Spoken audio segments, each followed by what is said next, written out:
I work here at Google X or Alphabet X, whatever we call it these days, with the X Central Services team. We've been offering these SolidWorks classes because in a past life, I taught SolidWorks for many, many years to lots of people. So they're taking advantage of that knowledge, and hopefully I can impart some knowledge to you guys.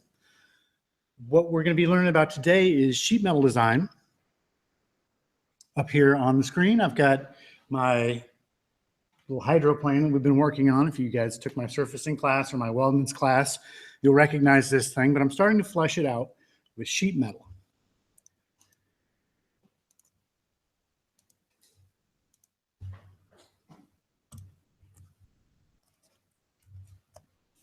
So we've got the innards of this thing, and most of this stuff, the stuff that isn't weldments, is all made with sheet metal. We're going to get into some really complex sheet metal design, but typically sheet metal is used for brackets and boxes, and we are going to cover brackets and boxes as well, besides the more esoteric designs you see here. In fact, let me just get into an example of a bracket so I can just introduce you to the basic sheet metal tools. So as with any SolidWorks file, it starts off with a sketch. Oh, I've got a moving origin here. There we go. So I'll just draw a few lines, define the shape of this clip that I want to design, and maybe an arc as well. If you right-click at the tabs at the bottom of your command manager, you'll see that you can open up other tabs. Maybe you haven't used all of them before. Sheet metal is a tab, so it has its own toolbar. You can bring it up as its own toolbar or as a tab here on the command manager. Right now, everything's grayed up because I haven't made a sheet metal part. Most of this stuff is applied features that don't count until you actually have a piece of sheet metal to work on. So all I have available right now is this base flange. And you'll see when I select it, it takes me into the isometric, shows me it coming out just like it would if I did an extrusion. But you'll see the property manager over here, much more complex than just your average extrusion. Like an extrusion, I can play around with the end condition, do a mid-plane, tell how far I want it to go. There is a use gauge table check mark here that only works if you have Excel on your machine. Because what you can do is you can have it go to an Excel table, which has all the gauges for aluminum and for stainless steel, and it gives all the gauges so you don't have to look them up yourself. Unfortunately, we usually don't have Excel on our computers here unless we ask for it specifically, so I'm not going to use that. What you can do is you can fill out a sheet metal thickness here manually. If you were to pick a gauge table, this would gray out and it would just fill in with whatever gauge you selected. This number right here is your inside bend radius. Let's talk a little bit about sheet metal design. I found a really good website called custompartnet.com, which I was going to spend a lot of time doing graphics, but this guy already did the graphics for me, so I'll just show you these. So when you're looking at sheet metal design, typically you're going to bend it into a shape. And you get things like K-factor, bend allowance, bend deduction. That has to do with the stretch. To make a piece of sheet metal, you actually start off with a smaller piece, and then through the manufacturing process of bending it, it actually stretches out. So you end up with a longer piece than you started with. So that's what the bend allowance does. You say, hey, every time this thing gets bent, it stretches this much. And so for every bend, it'll start piling up and give you that. And this is if you're going to calculate the flat. At Google, we typically shop out our sheet metal stuff. We do have some sheet metal tools in the design kitchen. And I'm pretty sure the model shop can do sheet metal for us as well. But that's usually just for a prototype or something like that. If you're shopping out to a place that does sheet metal forming for you, they don't want your flat.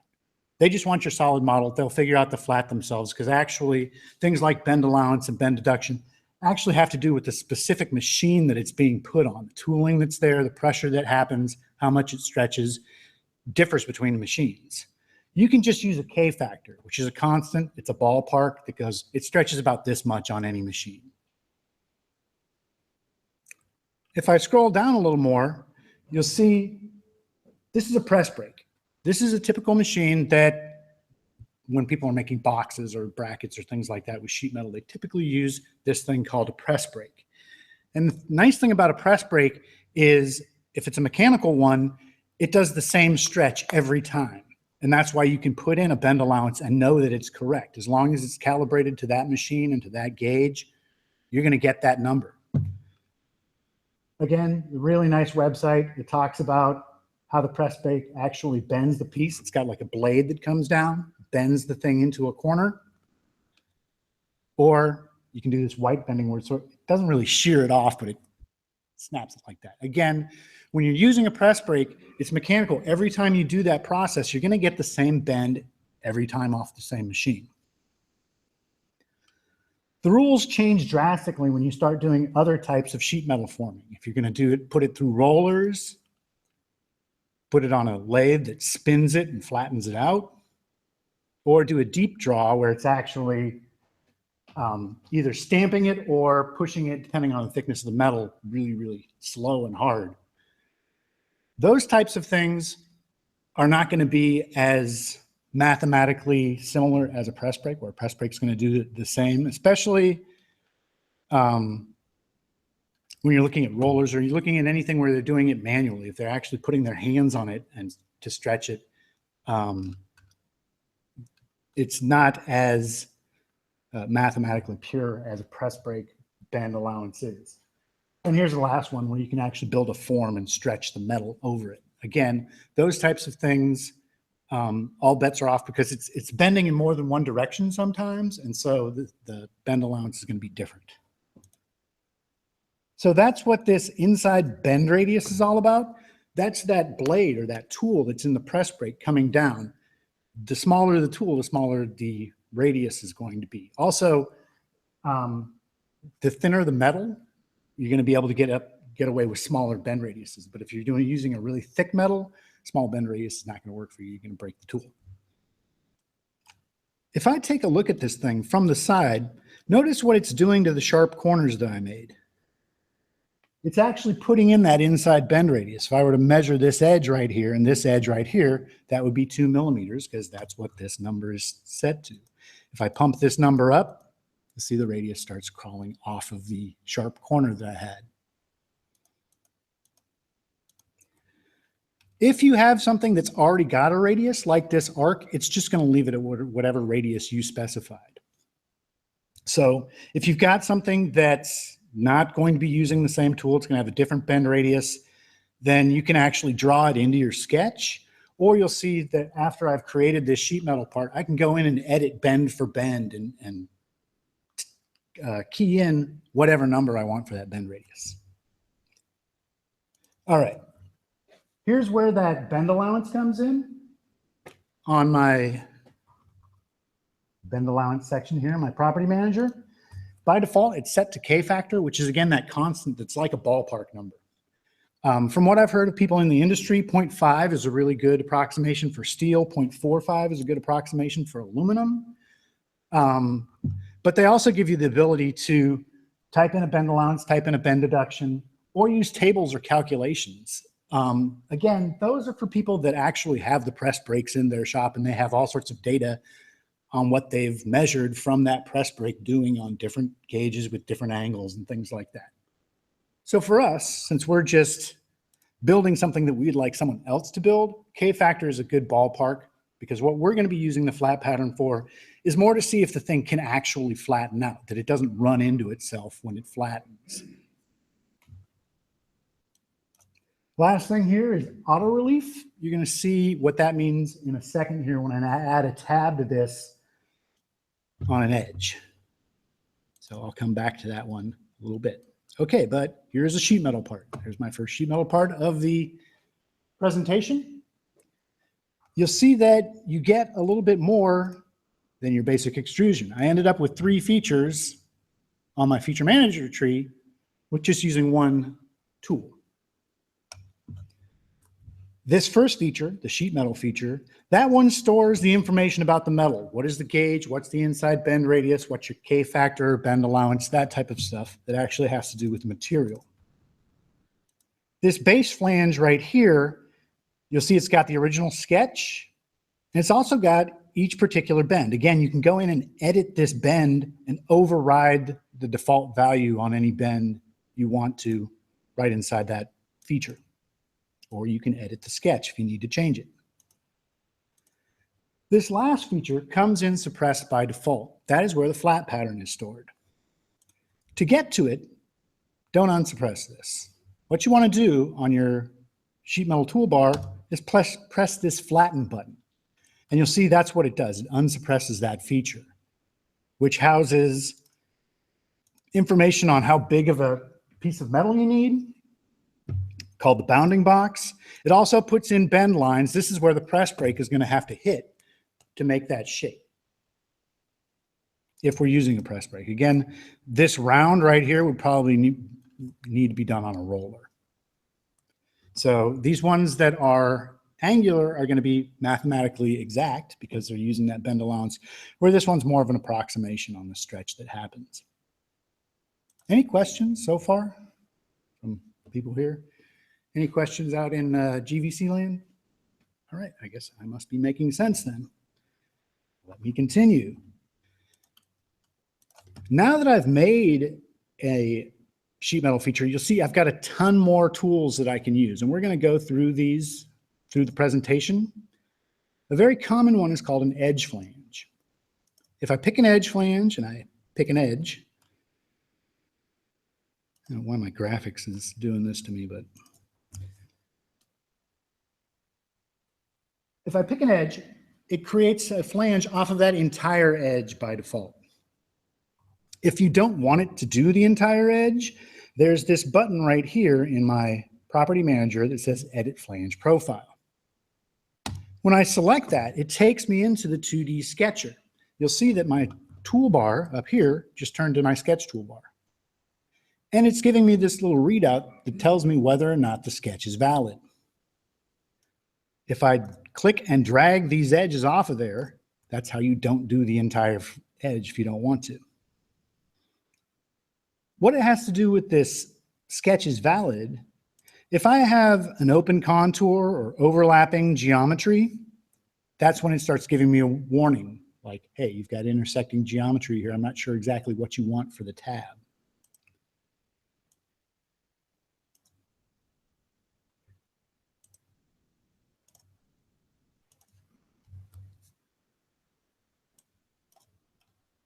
Oops. That happens when I talk and click at the same time. Let me put these back together here.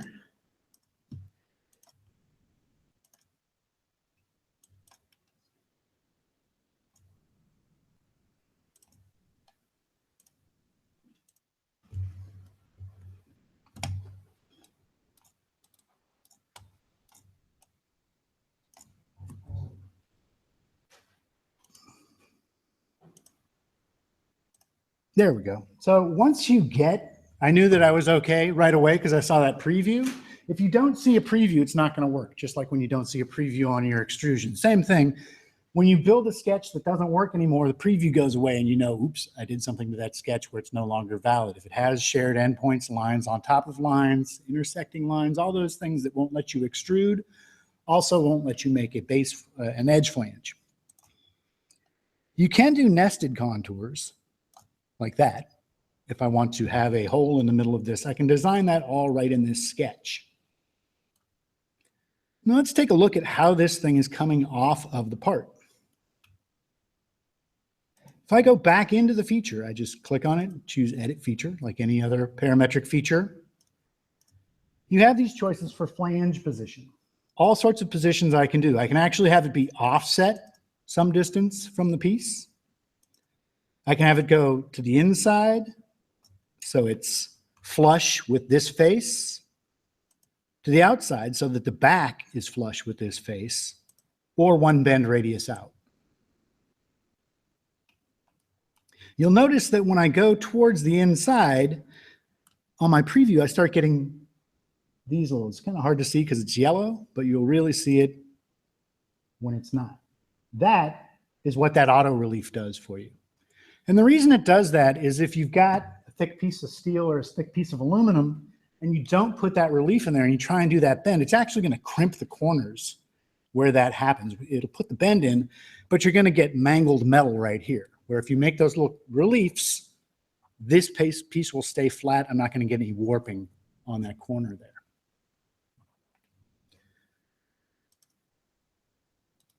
Let me take a look at that sheet metal feature again and talk about auto relief. So right now it's putting in an ob round, which means that it's a rectangular with a rounded top. That's typically what you want to do if you're doing a laser cutter or a water jet, because it's a nice sort of tangent path for the thing to follow. You can do rectangular if you're actually going to saw it. There's another choice called tear. If you do tear, it actually doesn't put any relief in. And you can say, but wait, didn't you say it was going to warp the piece? It is if it's a good piece of aluminum or steel, but if it's a thin piece of brass or something like that, that you're making an electrical connection for or something like that, those types of metal will actually rip as they bend rather than warp. So that's why they give you that option. Also, I've seen people do design for like cardboard boxes and stuff using this tool. So you don't always need to put in a relief if you don't want to. But it will tear just the surface out that it needs to so that it allows that radius to happen coming off of that flat face. When you look at the numbers, when you do ob round or rectangular, you'll see it's got 0.5 right now. That is a ratio to the material thickness. So it's half of the material thickness is how wide that ob round is.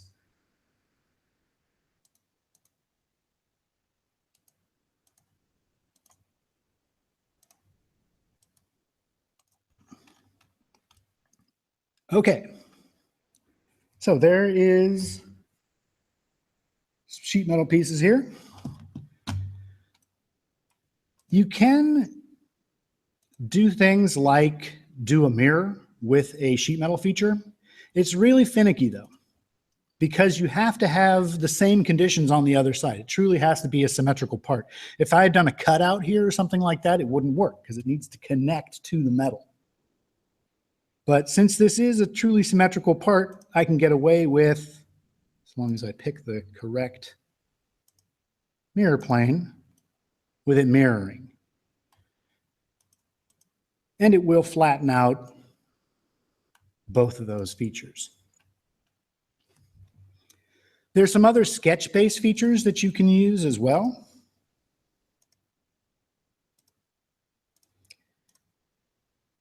If I were to sketch a line right here, I can do a couple of sheet metal features with a single line. I can do a sketch bend or a jog. Sketch bend is just going to bend it once, and I'll show you an example of that. You can also do a jog, which will bend it twice. I just need to pick a face where it's going to stand still, and you'll see what it does for me. Puts this bend in. I can play around with the height of this jog here. Also, how is it measured? Is it measured from the flat of one? Is it measured from the top of one, the bottom of the other? Or is it measured the full extents? So that's what these different numbers here mean for me. Just where am I measuring from? It usually has to do with one or two material thicknesses different. Also, where I drew that sketch, is that actually where the press brake's going to hit it? I'm bending right on the center of that, or is it going to go towards the inside or the outside of the metal where I drew that line? And you can also do one bend radius out as well. It doesn't have to be a 90. You can do different angles here for that jog. The one thing that does count is that you need to have room to have both of those bends happen. Remember, I've got a bend radius of 2 in there. So 3, I guess at that angle actually works. Let me try it at 90. There you go. If you've got something that's too small to fit both of those bend radiuses in, plus the material thickness, it's going to tell you, yeah, I can't do that. I have to have at least 5.501 for this thing to work where you've drawn that using this gauge. Say okay, what it'll do is it'll put the minimum that you're allowed in there. So it did it at 5.5, even though I typed in 3, it told me, no, that number doesn't work. Here's the smallest jog that you can do.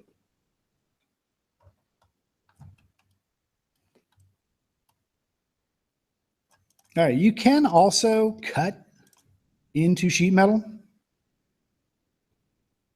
Again, I'm getting some weird graphics here. What's that? If you wanted to do just the section that you had that line drawn over, but your line wasn't edge to edge on the face, right? You want like a pressed out tab at that angle. Like the edge flange options you had, you can modify the flange. Mm-hmm. How would you do that in this situation? So you're saying if I wanted to jog like down here? No, so you drawn the line for the jog on the top face, right? Mm-hmm. And it wasn't full width along that face. Oh, it wasn't when I drew it. It doesn't have to be. It just has to be a line anywhere. It's going to take that line and shoot it all the way across that tab. If you want just that flip that line as your jog, could you place an air condition like that, or that would be a different operation? Yeah, that would be a different operation. It's automatically going to extend it all the way to the ends of the tab that you're drawing on. You can cut the tab if you want. You know, you make a slice into it, and then you can only just do half of it and leave the other one there. But by default, it's going to find both sides of that automatically. It kind of does an up to next on either side of the line for you by default. Does it break if you run into anything else? Like if you had a flat sheet, put jog in, they try to put jog in the other direction. There are a lot of rules about not being able to bend in 2 directions at once. It used to be a hard rule where it just was never possible. I'm going to show you some features here. They've done lofted bends and swept bends where you can actually have something that needs to unfold in 2 directions.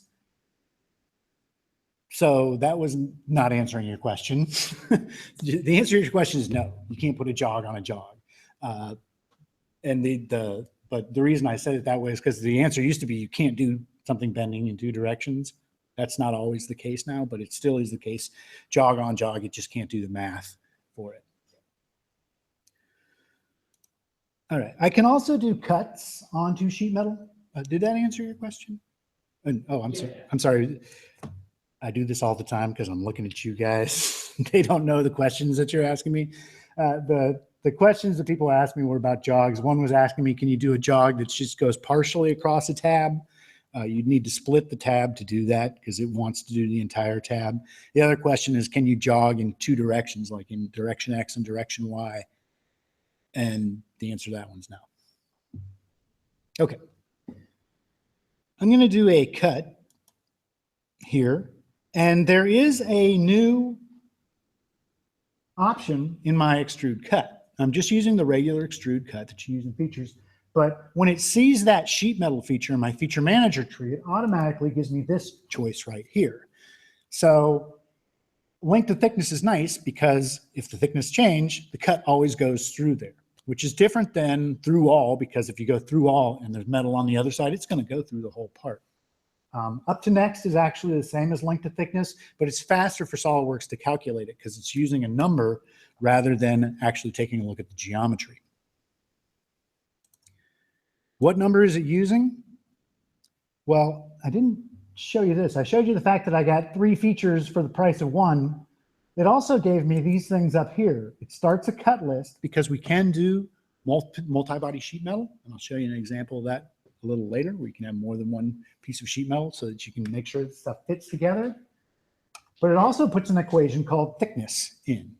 If I change the gauge on the material, that equation changes. All the things that are linked to thickness are all going to be looking back to that number. And that's why it's so fast, because it's just a number that's already in the part.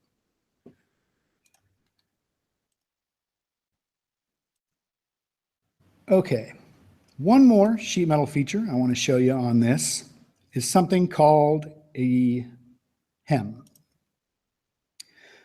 Different types of hems you can do. The classic type of hem is it just bending back on itself until it's touching the metal. It actually doesn't touch the metal. It leaves a very small gap in there because SolidWorks needs to have a uniform thickness for it to calculate that flat. If I double up the thickness, it gets confused. So it leaves a little bit of air in there, but it's really small. It's not, you can't even slip a piece of paper in there. So it's like it's touching theoretically, but it's not actually When I do put in a hem, if we look at the property manager over here, where am I measuring that hem from? Am I measuring it from the edge of the material completely, including the bend, or am I not including the bend on where I'm measuring this from? And you'll see that I can bump up. Here is the length of that hem. And also there's different styles. If you want to put in a little bit of a gap in there, you can type in how much you want. You can also do a teardrop where it actually bends all the way back on itself.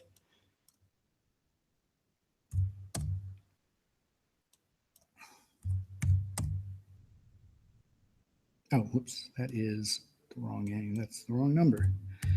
That's the number I was after. Where it comes back on itself till it reaches where that material would be.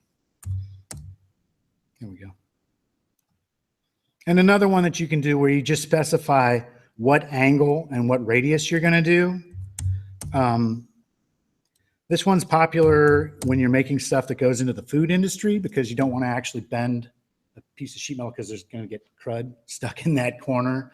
But if you take two pieces that one has a little bit of a bend, another one has a little bit of a bend, you weld them and sand them down, you get a nice smooth thing that's easy to clean. So different ways of using that hem tool. And at any time, you can click on that flatten and figure out what the flat is.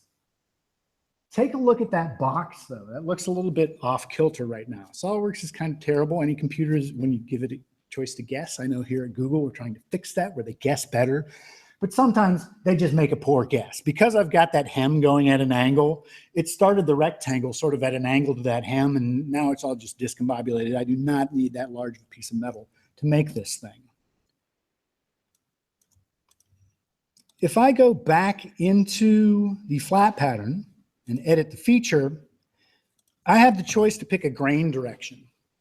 Sometimes grain is important when you're dealing with the type of metal, because if it's brittle and you bend it one way, it'll crack. If you bend it against the grain, it'll, it won't, or it will crack. With the grain, it won't. Anyways, what I can do is I can pick this tool and specify an edge for the direction of that grain. And now you'll see that's what SolidWorks is using to calculate that rectangle for me. Editing the flat pattern itself, you'll see that it creates a folder called flat pattern, and underneath that, there's a flat pattern. Why 2?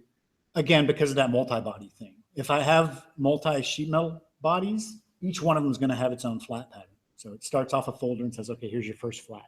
You only have one, that's the one. But you can just right click on it and edit it. You can also, again, edit bend for bend at this area as well.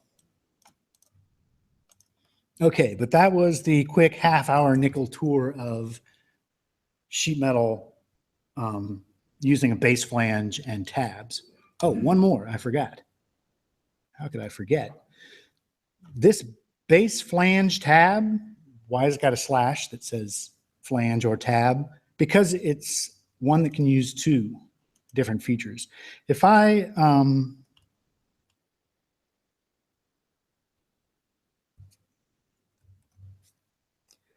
were to draw something along this edge,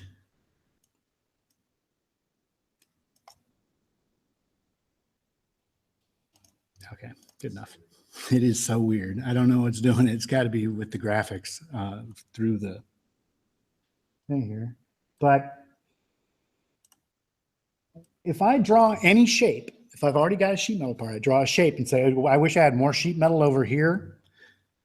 It has to be a closed contour, but what it does is it just fills that shape up with your gauge of metal and adds that to it. So that's why it's a tab. That's a tab. The other one that I did was the base flange, where you actually extrude out your bracket or your box top, whatever you're making. If I were to move this above the mirror tool and then edit the mirror tool, I could add that flange as well.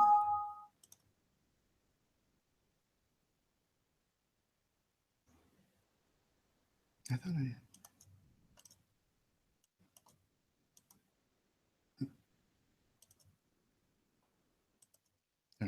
try that again. Mirror, that flange, that extrusion. There we go.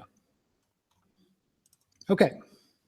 Any questions on how I was able to make this bracket and play around with its flat pattern? All right. Let's take a look at some more interesting pieces here. So I've got these bulkheads here. Some of them are made from plate metal. Some of them are made from sheet metal. What's the difference? A little bit of a difference.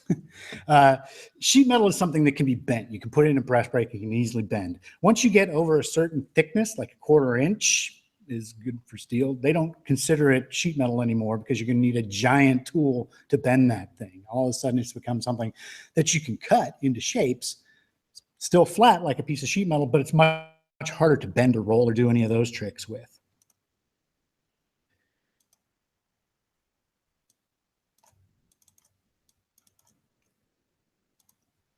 So let's take a look at this. This is a 1/4 inch piece of metal. So I'm not going to be putting any bends on this, but that doesn't mean that it doesn't have sort of some of the same aspects of sheet metal. Typically, when you're cutting plates or sheets, you're going to be putting it through a cutter. There's laser cutters, there's water jets, there's other types of ones, but those are really the two big ones that people use these days. And those types of tools typically want a DXF. So I do not need to make this into a drawing and ship it out as a DXF. The reason is that the machinist doesn't want to see my title block. He doesn't want to have to clean up a bunch of dimensions. He just wants the shape that I'm after. Also, when you make a drawing, a lot of times SolidWorks will automatically scale that drawing so the thing will fit on a sheet. So you can accidentally send somebody a DXF. If you don't warn them, hey, this isn't to scale, they can give you a very tiny piece. And then you're like, wow, that's great for a toy, but I wanted something that was 3 feet long. To get away from all of this, you can just hit Save As and switch the type to DXF.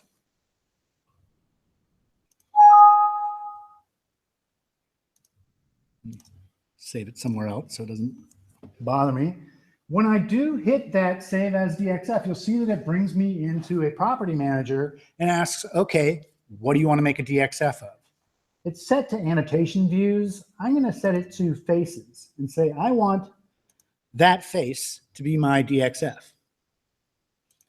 Then I say, okay, and it shows me a preview. This is what's going to get shipped out. Automatically 1-to-1, no title block, no dimensions, nothing, just what the guy needs on the cutter. It doesn't just show it to you so you get that warm, happy feeling of, wow, that's exactly what I want to send it to him. You can actually edit this before you send it off. If you're like, oh, you know what? We're going to drill these pieces out later, so don't do those on the cutter. So you can go in and pick and choose which lines you're actually going to send to the cutter if you don't have things you want to be in your DXF. And when you hit save, away it goes. Now I've got a 1-to-1 DXF. I send it to the cutter. I don't get a lot of questions about, is this to scale? Do I need to remove these things? None of that. It's just the hard data that the guy needs on the cutter. Question. Yes, sir. So you got a lot of countersink holes Mm-hmm. on your part. I know you can remove entities. If you save the flat, they're going to have concentric circles. Yes. So you have to manually go in and remove those. But if you have a lot of them, that'd be really big pain. Is there a setting that will just include through all features? No, unfortunately there is not. What you need to do, it's going to be a pain either way. You can take the pain ahead of time and make a configuration and have all that stuff suppressed and then ship out the one that doesn't have the countersinks in it, or you're going to have to go through the DXF and do them one at a time. I would opt for the ahead of time one because usually you'll be using a pattern or something like that if there's a bunch of them, and it's easy to turn off a pattern. If you're using a whole wizard, can you just say, I want these countersinks more, I just want that's dangerous. Yeah, that sounds like you might get into the weeds there because even if you try to do it at configuration, I don't think you can control that level at the configuration where this one has through holes and this one has countersinks for just a single feature. You need to have 2 features, one with it as countersinks, one with it as through holes. and have one off and one on a different configuration. That might do it for you, but you can't actually control the internal of a single feature by configurations typically, at least not in the whole wizard like that. Did that answer your question? And his question, sorry, I'm always doing this. For everybody listening out there, the question was, what if you had countersinks on there and you didn't want to have to pick all the edges of 100 countersinks? Is there any button that says don't include through holes or don't include whole wizard features? And there is no magic button like that. It'd be nice, but there isn't one. Okay. Continuing on here to my next example. Here's another plate metal. All I've done so far is I've extruded it. I've done some mirrors, some cuts to give me this shape that I'm after. I want to put some sheet metal features on this. You can create a sheet metal part out of just a flat piece of metal. As long as it's a uniform thickness, SolidWorks will figure it out. There's a couple of ways to do it. One called convert. There's another one, insert bends. They both do the same thing when you're talking about something that's just flat like this, where you can say, I want to convert this. You pick the face. It'll ask you what gauge. It shows you a little preview here of the direction it's going and the thickness that it's going to do. So that little yellow thing there is showing me which direction the metal is going to go and how far it's going to go. When I say okay, I've got the cut list here now. I've got the equation with thickness, the sheet metal feature, the flat. Flat does absolutely nothing for me right now because it already is flat. But the thing that this allows me to do is this allows me to start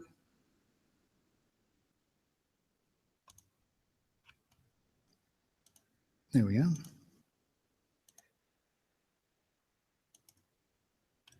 Putting in sheet metal features into this part now. So it was just a flat, but hey, I want to bend these edges up. I want to put a hem here, whatever you want to do. Now that you've created it into sheet metal by either converting it or insert bends, when you say insert bends, same thing. You tell it the gauge you want. You pick the face that stands still. And it does it for you.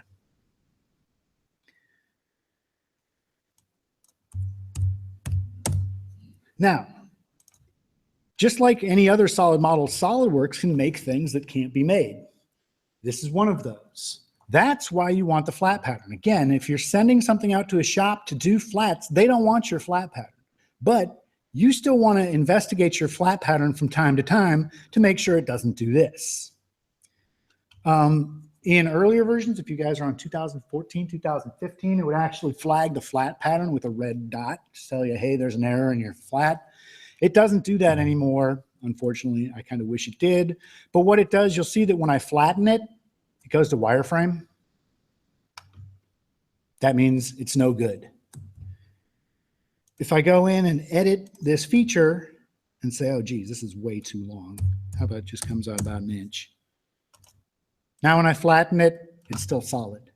That's a good sign. So if you ever see your flat go to wireframe, somewhere something's running into itself. And that's why you want to do the flat, to make sure that you don't send something to somebody and they go, hey, brilliant guy, this cannot be made. This runs into itself when it's flattened out.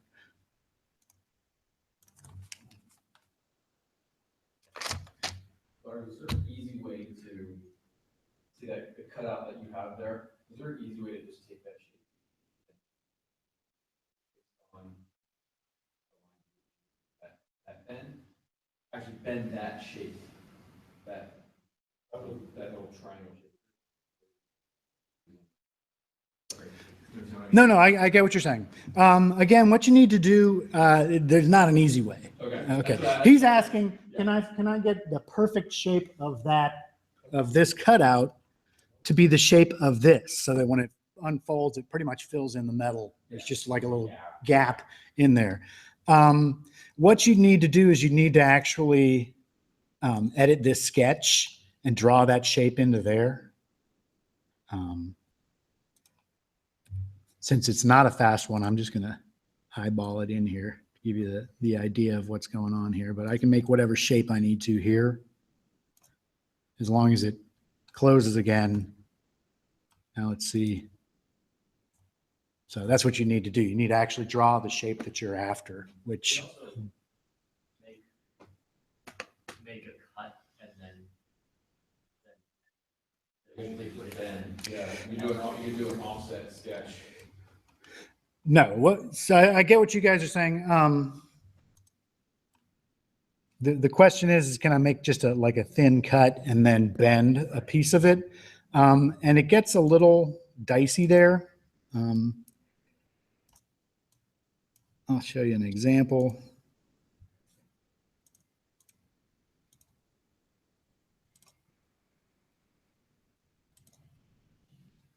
Oops.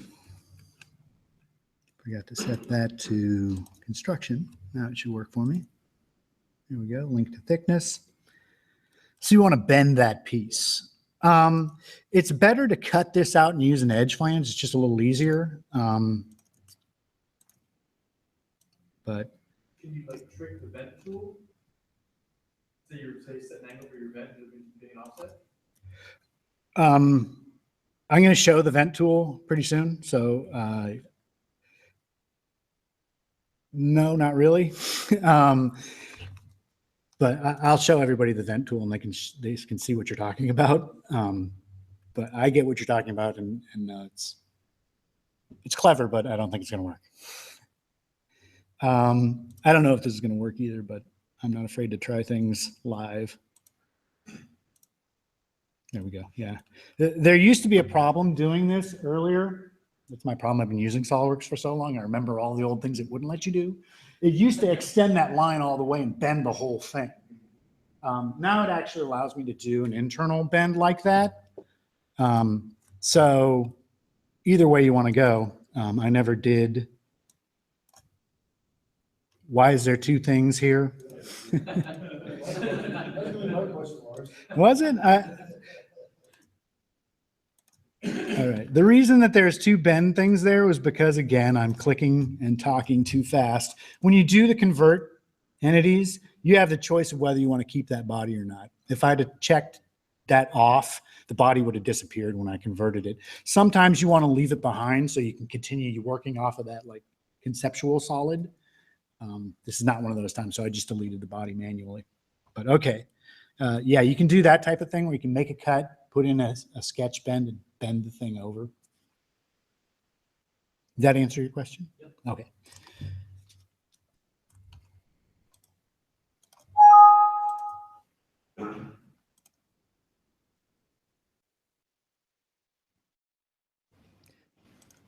Now, when I used that convert sheet metal, I was doing it on a solid.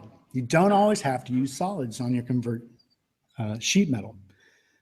Let me go into my surfacing tools here. If you guys didn't attend my surfacing class, it's online at XSC. I'll send you the link. You can see all of our past presentations on SolidWorks, but I've done 2 surfacings, a weldment, and now we're doing sheet metal. So I won't go in too much detail of what I'm doing here. I'm just playing with surfaces. I can also do a ruled surface.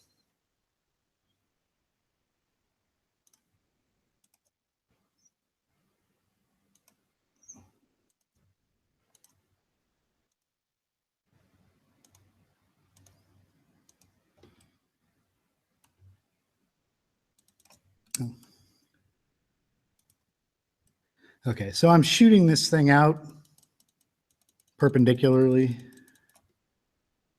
along that edge, and then I'll do some trimming.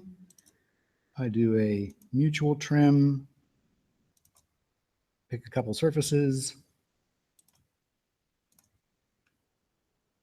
I move that piece and that piece pretty quickly. Also, if I do a trim,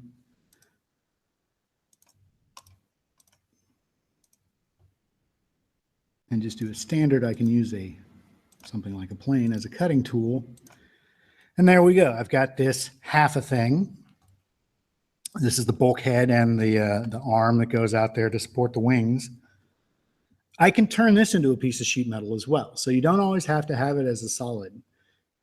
So I want this surface face to become sheet metal. So when I pick this first one, you'll see that again, it gives me the direction and the gauge that I'm using. Then there's these bend edges. You'll see it only converted that one face that I picked. But if I pick these edges here, it'll only let me do edges that are from one single surface. So that's why it gave me that error. So you can't do that. What I need to do first, go back into my surface tools, knit these two together, and then do it. And pick that edge and that edge.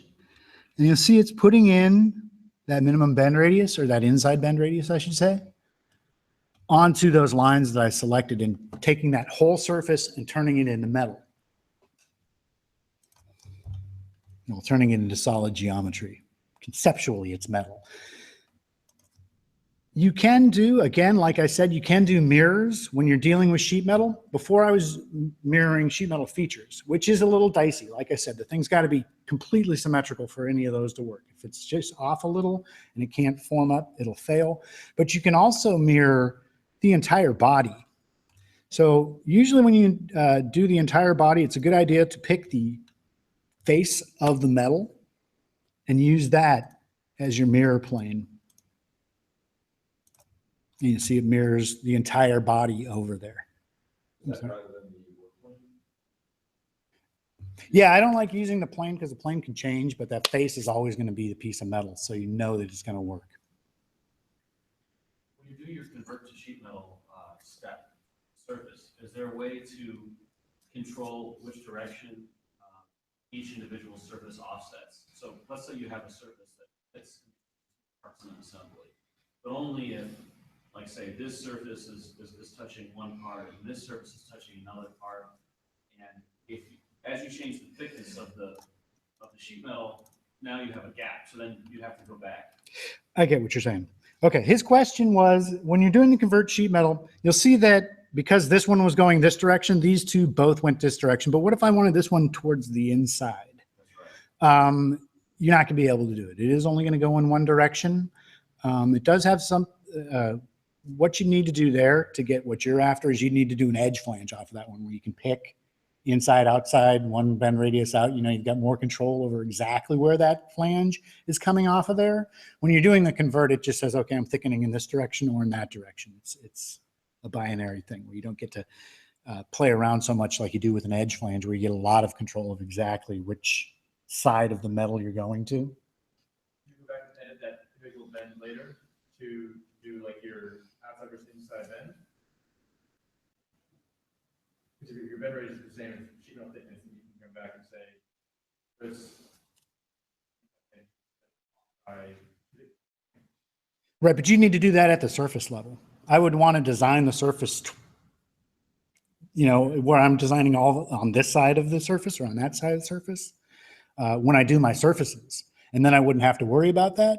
But if I've done it where I'm copying surfaces out of an assembly and one of them I'm like, wow, I wish I was to the inside of this and the outside of that, you're better off with an edge flange on that second one if it's in a different direction. Or hitting that surface and doing an offset, one thickness, and using that surface instead, you know, so you get to the correct side. So it would be, the design of your surface is really going to help you out more than trying to use that tool to switch a particular bend direction. Does that answer your question? Yeah. Cool. All right. So I have mirrored this. It'll still flatten both sides of the mirror. Again, I forgot to hit the keep body, but it's okay. It's just a surface. Nobody gets hurt. There we go. It puts my bends in there. You'll see that it will get a little tricky with the reliefs on this thing because it's really just doing its damnedest to make sure that the thing doesn't run into itself when it bends. You can go back in there and clean up that corner. Different ways of doing that. There is actually a corner relief tool where you can have it do particular corners. It's not going to see this one as a corner though, because it's not really a box. It only does the collect corners correctly when it's actually a box and you've got two bends that come into one corner. This is just a single bend. So what I can do here is I need to sketch on this thing when it's flat. To do that, there's unfold and fold tools. These are different than flatten. Flatten is just giving you the flat pattern. What the fold unfold does for you, if you choose to unfold, you have to pick a face that's going to stand still.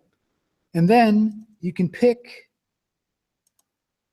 whatever you want to unfold, and it just flattens that piece. Now I can do cuts across bends or at a certain spot that I want to see that thing flattened out at. So if I wanted to, manipulate this thing to get this so it doesn't kill anybody with that terribly sharp edge, I can do that. Is the graphics bouncing around on that side too? Apologize. I got no control over that. If I could stop it, I would have a long time ago. Stop it. Okay.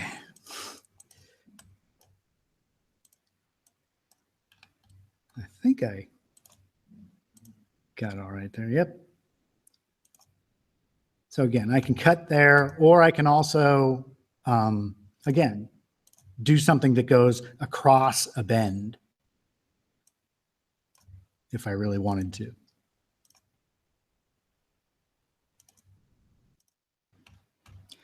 Now I need to fix it back up. So there's a unfold. Fold is just the opposite. You say, okay, I'm going to fold it. If you've flattened anything out, you can just hit collect bend. It'll find all the things that you've flattened out. And there we go. And take a look at it. Actually warps this circle as it's going around the bend. And that relief's a little cleaner now. Does the relief make any feature like a sketch or that profile or that you can I'm sorry, I didn't understand. Can you reiterate that? Instead of sketching things on top of the relief cut that it made, Mm-hmm. Does it make any sort of like sketch feature that you can edit directly? No, it doesn't. There isn't a sketch feature. Not like the edge flange. I have an actual sketch that I can go into and play around with. The reliefs don't do that. They just. Okay, so if you don't like what it automatically gave you in that corner, and you wanted to make your own, you would have to like fill in. You could fill in the cut that it made. Right, and that's another reason people use that tear. Remember I showed you the tear where it doesn't actually put in the relief? Oh. You can use tear and then put in your own reliefs manually by sketching them. Yes? So what would you have to do if you wanted a certain geometry after a bend is taking place? Like, let's say you cut that circle out while it was flat, but when you bend it, it's not really a circle anymore. Right. I know that if you took that as it is now and you extrude cut a circle into it and then unbend it, you get this possible geometry. How would you have some sort of geometry? You're in luck because that's actually what I'm just about to show. Because I had this problem before and I had no idea. So if you are cutting onto a flat piece like this, I can do like a through all, and that's truly going to be circular there. Yeah. Because it's hitting right perpendicular to the metal. Yeah. If I were to open a sketch here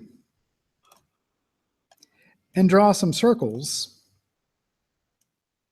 so as I'm looking at it here, it's a circle, but this thing's going to be at an angle, so it's actually going to be elliptical. Yeah. Okay, so that's the thing. When I create a feature like this,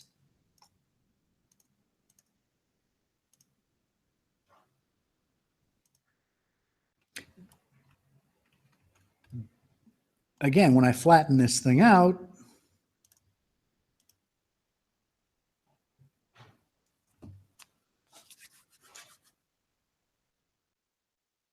Come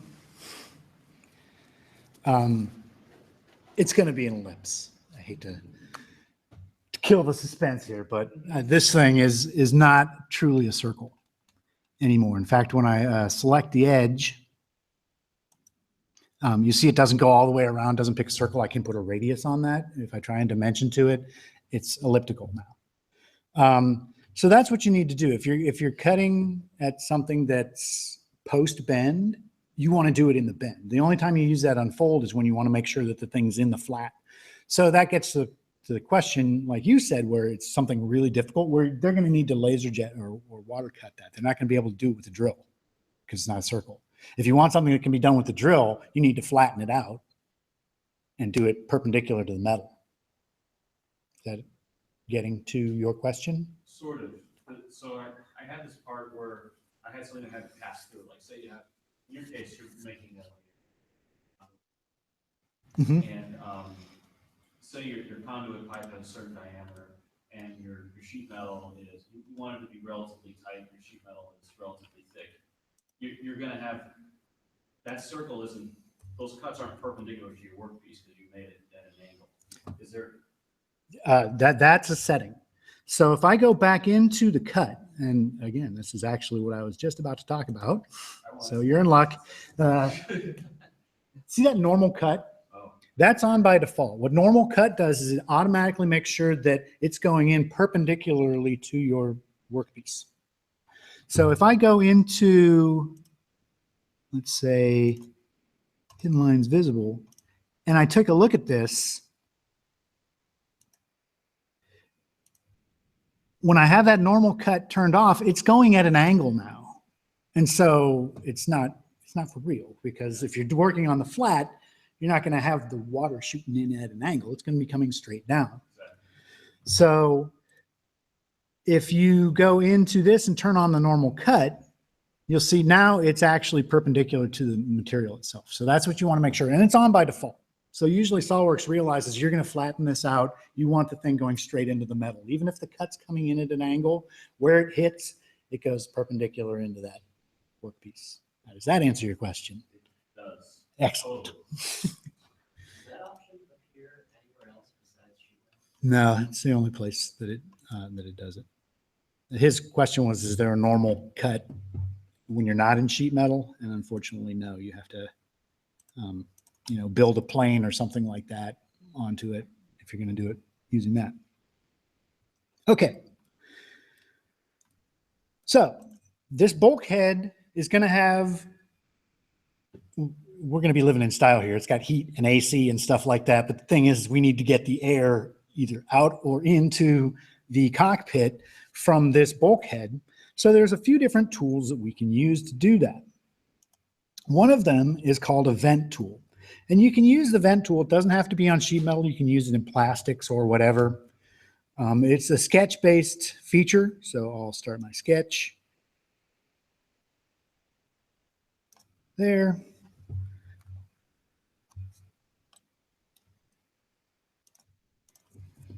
And find my place here on my cheat sheet. Okay. So I'm going to draw this shape. When you're drawing a vent, what you want to do is you want to draw all the geometry that it takes to make this vent happen.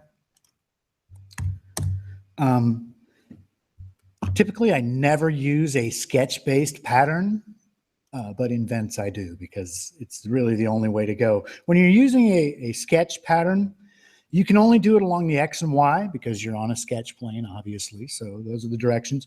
You can actually pick an edge if you want to go at an angle or something like that. But by default, it starts off with the X and Y. And then you pick what you want to have patterned, how many of them you want. There we go. And it builds them. So that was better than watching me design these things. What is going on with that? Man. It is. But whatever. I'll figure it out. Do diversity. Really? Come on.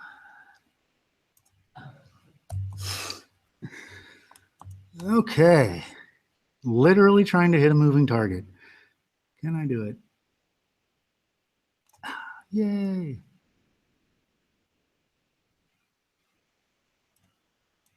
You too. Okay. Getting the hang of it now. Oh, that one was too easy. How come the others couldn't be more like that? Okay.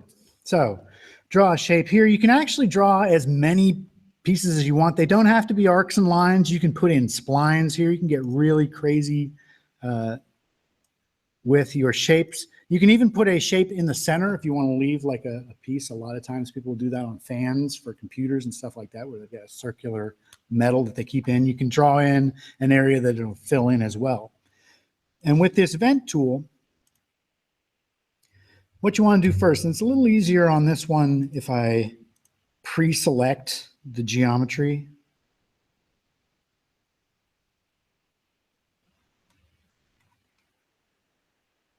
At least I thought it was going to be. How about this? Select chain. There we go. So I get that hexagon first. Then I'll go into my tool because it'll have pre-selected all those edges. But if you pick a square, you pick a circle, something like that, and you go into this tool, that area is going to be cleared out. That's going to be the opening for your vent. Then I can start selecting these to be ribs or spars. It doesn't matter which one you consider to be your rib or your spar. You just need to keep it consistent. So I'm going to go across the edge here. You do want to make sure that the dimension, once I finish selecting this, I'll go back into my property manager and show you the dimensions behind this thing.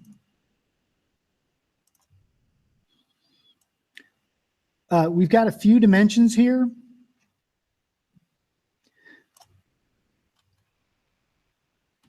One of them is this radius. If I put a number in here, it'll actually break all the corners for me automatically. That's one huge reason just to use the vent right there. Is it saves me from doing a lot of sketching. This dimension here is the width of my ribs themselves. And then you can also do these spars. And like I said, you can also do a fill-in boundary. If I had done a circle in the middle there, I could say use that as a fill-in and it would put the metal back into the center there. But that gives me the ability to make a really complex vent pretty quickly, even with that crazy trim issue that I was having on my graphics. You transfer your radius, as far as it, does it make the radius in the middle as well? I'm sorry, I'm not. So you've got the radius at the edges, right? That's Right, it did. okay, yeah. It does wherever they meet each other. The only place where it doesn't do it is places like here where nothing's crossing over it. So at the corners of my box, or in this case, the corners of the hexagon, since spars and edges and ribs weren't running into each other, it was just the outside. It didn't figure that it needed to do that. I probably want to put those in myself, but it saved me from doing, I'm going to guess 100, something like that. Fillets one at a time. I only need to put 4 in at this point to get the thing finished. There is another tool that you can use when you're doing this type of venting or grating or drains, whatever you're working on. And that's a type of pattern that you can do. I'm going to draw a circle and I'm going to split this face, break that circle into its own face. There's a type of pattern that you can use on your regular feature toolbar called a fill pattern. What it'll do is it'll take any area that you say, okay, this is where I want to put in the fill. And you can, of course, select features. If I had to put the Google X in there as a cut, I could do that and fill it up with X's as much as I wanted. Or you can do seed cuts. If you just want to do a circle or a square or something like that.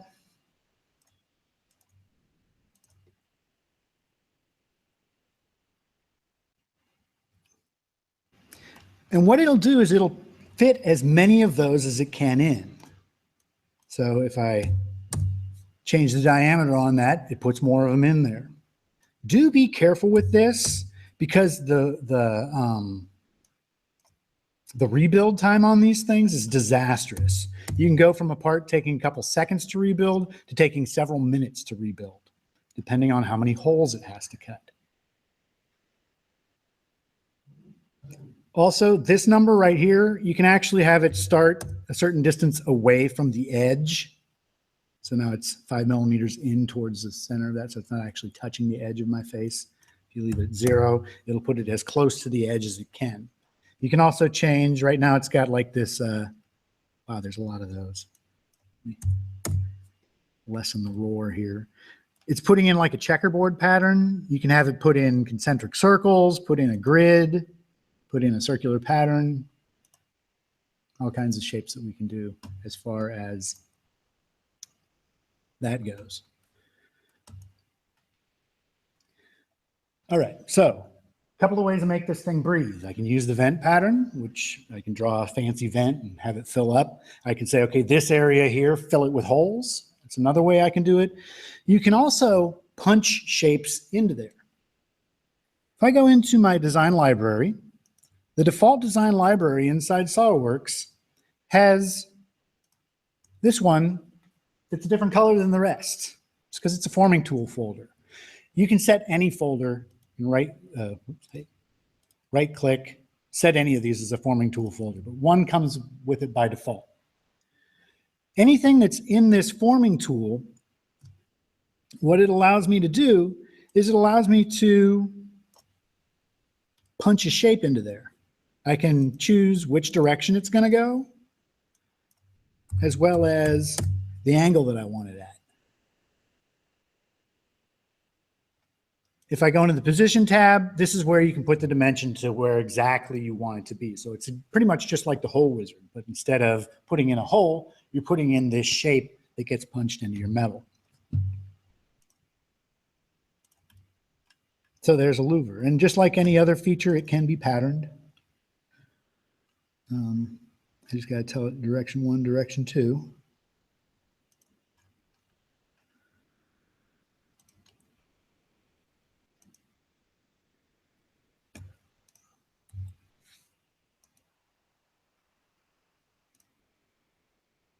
Spread these guys out a little.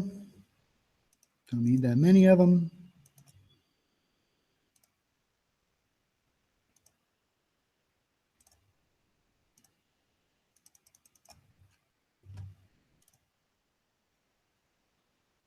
And there we go. We've got another way to make your metal have holes in it. I'll show you guys how to build one of those tools in a second here. Do be aware that those types of things, when you're punching a shape into it, are typically going to be done to the flat. You're not going to fold something up and then try and put it into a punch machine. It just doesn't work like that. You have to put it into as a flat piece. So when I flatten this, it's actually not going to take those out. Those will be left behind. If you want to have a version where you don't see those, where it's just truly the blank, you need to suppress those features and then it won't show. But otherwise, they're going to remain even if you flatten this thing out. Also, when you do those punching type of operations, it does not account for stretch or anything like that. It just puts it into the metal and there's no sort of bend allowance or bend deduction going on.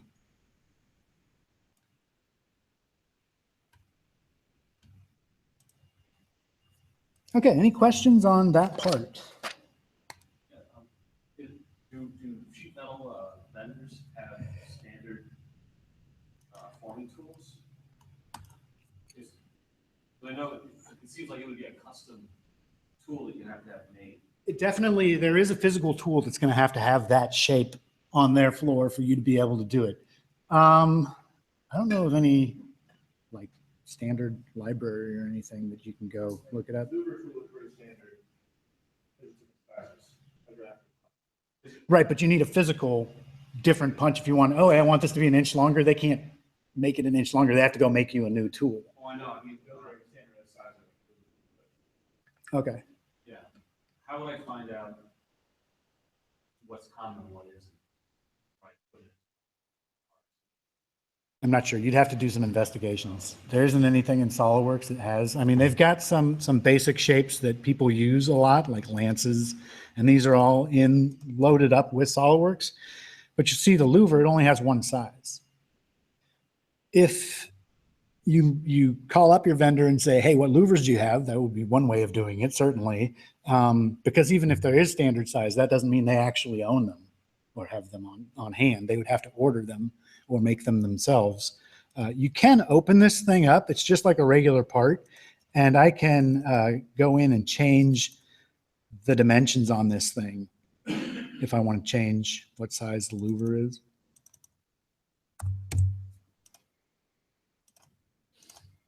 Now it's a bigger louver.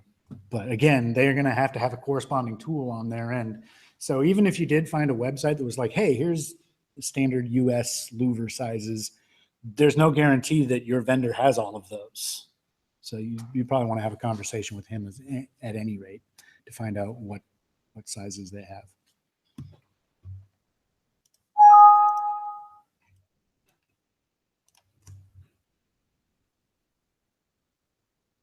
Okay. I am going to show you how to make a flat pattern drawing, though again, typically your vendors do not want to see that. I just want to show you a little bit about what's going on behind the scenes inside SolidWorks. Whenever you make a sheet metal part, just like any other part, you start off with a default configuration. If I were to make this into a drawing,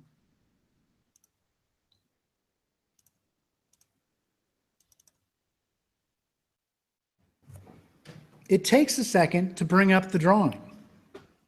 What's happening here is SolidWorks has seen that this is a sheet metal part, and it's actually creating a flat pattern configuration for me in the background, so that when this does come up with my drawing,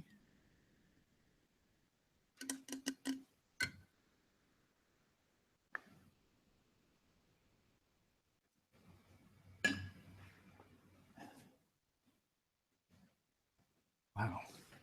It usually won't take this long. It does take a little longer to do it, but it shouldn't take that long. It might have something to do with the graphics issue that I'm having. But you'll see that there is an option for flat patterns right here, where I can just click, drag and drop, and I get a flat pattern. It also gives me the ability to bring it in as folded as well. That's what your vendor wants to see. They want to see the folded thing up. You put your measurements in, what's critical. They don't want to see that because they've got their own press breaks. They've got all their calculations. They know what the bends are going to be. They know what the stretches are going to be. You've just got this ballpark K-factor thing. When I go back into this part, magically it has created a derived configuration of my default. If you've never worked with derived configurations, it builds like a family.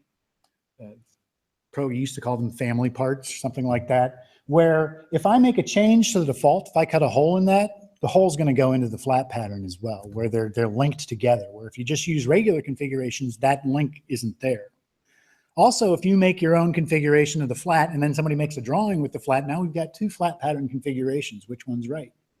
The derived one is right. So just do that. If you want to make a flat pattern, just quick make a drawing. You don't even have to save the drawing. You just want to make sure that it creates that derived configuration for you. So you're only dealing with one flat and there isn't confusion about whether it's linked or not.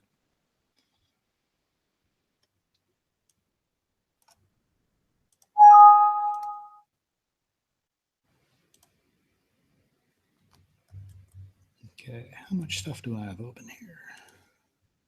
Let's kill that. Let's take a look at a couple more of these sheet metal parts. So this one here is cylindrical. This one here is conical. You can do those types of operations. They're tough for somebody to build. They're definitely going to have to use a roller. They're not going to be able to do a press brake on that, but they're not hard to build, especially not a cylindrical part. If you're doing a cylindrical part, if I just do a partial circle, so don't use the circle tool, that'll always give you a full circle, but this center point arc tool allows me to go almost all the way around. So you do need to have a gap there where the seam is, where the thing's actually going to come apart when it flattens out.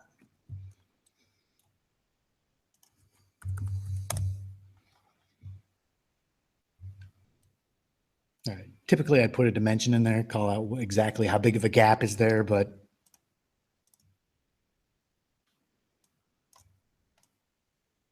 trying to save time here, so I'll just quickly extrude this out.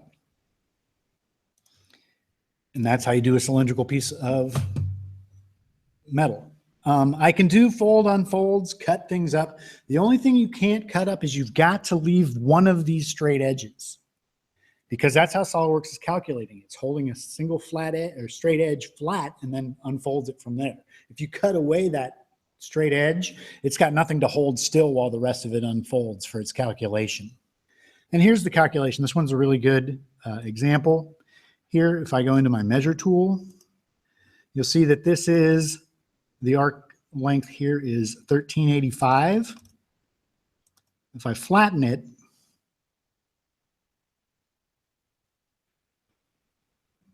and pick that ghost edge that I get, this one's 1390. So it actually does that bend calculation on it where it stretches the metal as it's being bent.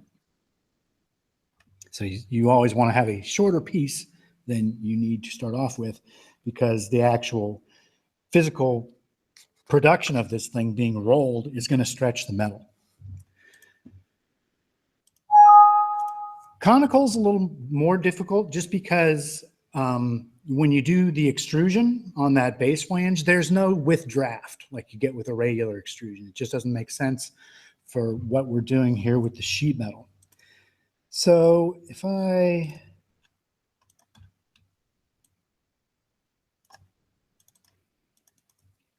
bring up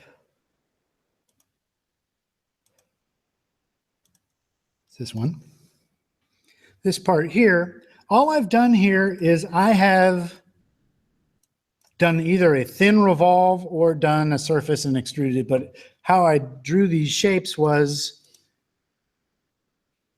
I drew a center line and a line at an angle and then just revolved it to whatever shape that I needed to be. For this, you need to use this insert bends. This goes way back in the 1900s in SolidWorks. You used to actually design everything up sharp and then you would insert the bends and it would round it off. It was terrible. It was very time consuming, but they never take any tools out of there so that if you open up something from 1999, it'll still rebuild in 2015. Also, for this tool, I still need to do it the old-fashioned way where I have to say, okay, this is going to be sheet metal. Whenever you see something blue like this in your property manager, that means it's asking you a question. It's looking for data input. It wants a fixed face or edge. So if I was doing a bracket, I would pick a flat face and it would keep that face flat. And, the rest of it would unfold around it. If I'm doing a conical shape, I pick a straight edge. Again, just like I said with the cylinder, you need to have a straight edge for it to calculate. You can't have one that's an arc or anything like that. Put in your bend radius, put in whatever reliefs you want, and now that is a piece of sheet metal. So it has a flat. I can just pick on the face of it, flatten it out. That is what I would need to cut. And you'll see it's not actually rectangular. It's got a bit of a bend to it for them to make that conical shape.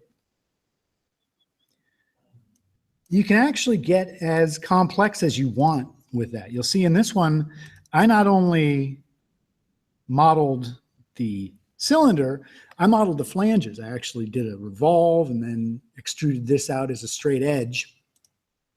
Again, I can do an insert bends. This one at least has a flat face that I can select. And there we go. I've got two sheet metal parts. When you've got multiple parts like this, you just select whichever one you want. When you hit flatten, it'll show you the flat for that. I pick this one, it shows me the flat for that. Once you have inserted the sheet metal bends, like I have here, you can start putting in sheet metal features. If I wanted to do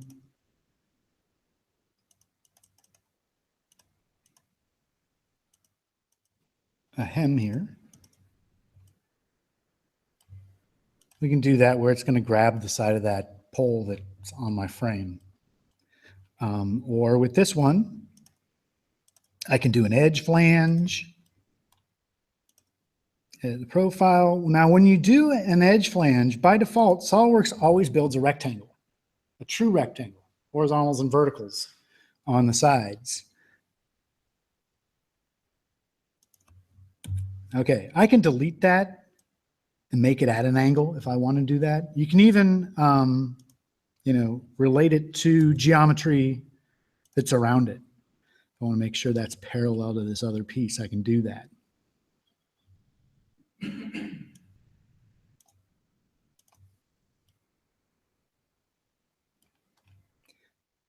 Okay, any questions on how I was able to start playing around with this conical piece here? You actually need to model the conical piece that you want. Again, you have to follow the rules. It has to be uniform thickness. You can get a little crazy with other features that are on there. You just have to make sure that they're valid sheet metal features and it's able to unfold it.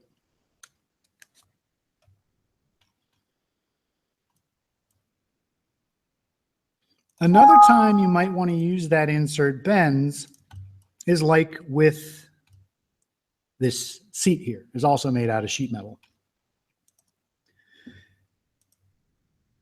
Unfortunately, the only thing that anybody had for me was an old DXF of the flat. You can bring in a DXF as a 2D sketch.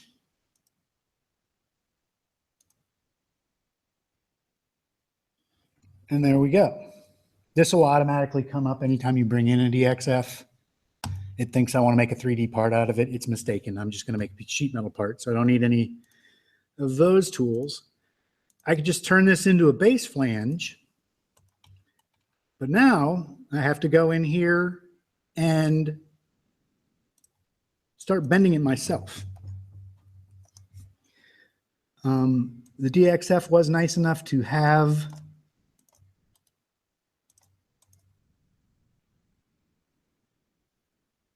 the bend lines on it. And if I could shoot straight on this computer, I would have hit it. But there we go. You have to do them one at a time, unfortunately. It'd be nice if I could just say, okay, here's where all the bends are, and then, create them as a single feature. But you actually need to do it one at a time. You tell it which stays straight, what angle it gets bent up at.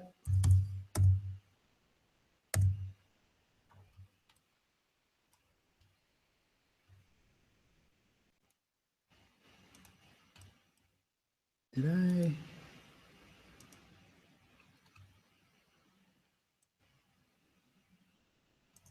Try that again.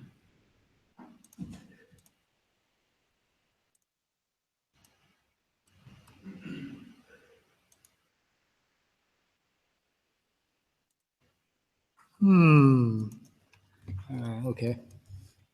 One more try here. See if I can do a different one of these bends.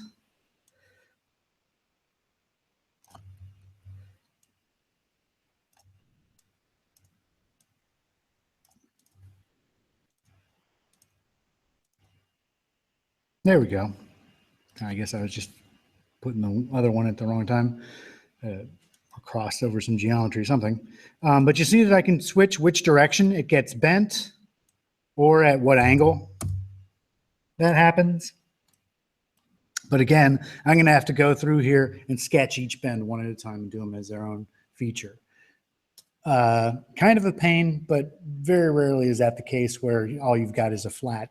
But if it does happen, that's how you would take care of that. Just extrude it out as a piece of metal and start bending the thing yourself.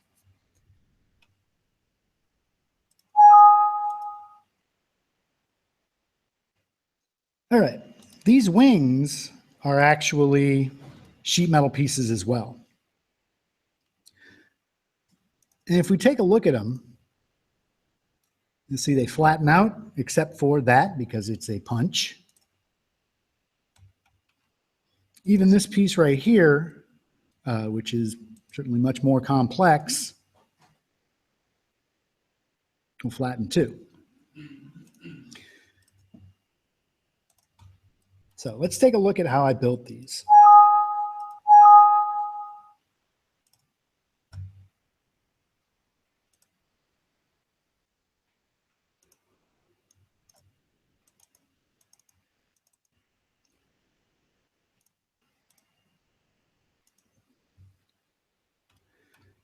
So what I did first off was I had a 3D sketch of where the actual ribs were in this wing. And then I went through and made sketches. Now, I didn't actually just do a convert entities on these. And the reason I didn't do a convert entity is these sketches here are coming across with splines. You can make a sheet metal part that has a spline for an edge. That is not something that's impossible. But what I wanted to do with these pieces here is I wanted to give them a little bit more strength by doing an edge flange.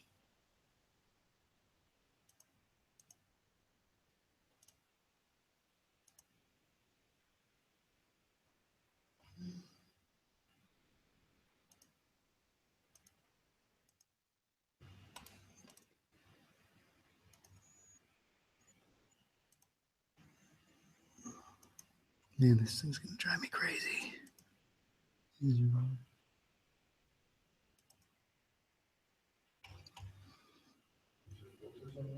No, it's not a filter. It's this dumb thing where the actual edge is over here.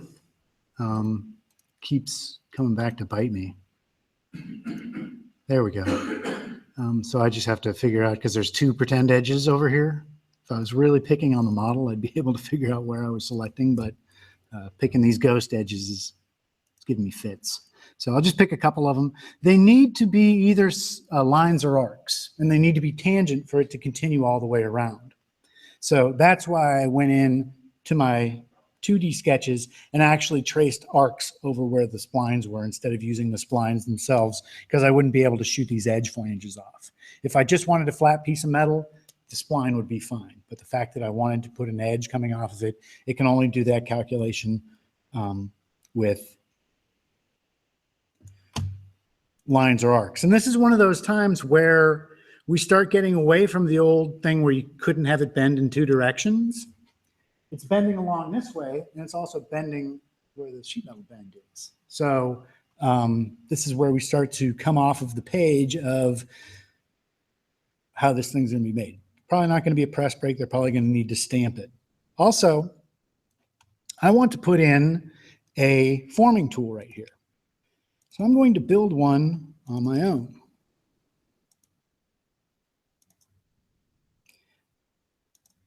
It's pretty easy to build a forming tool.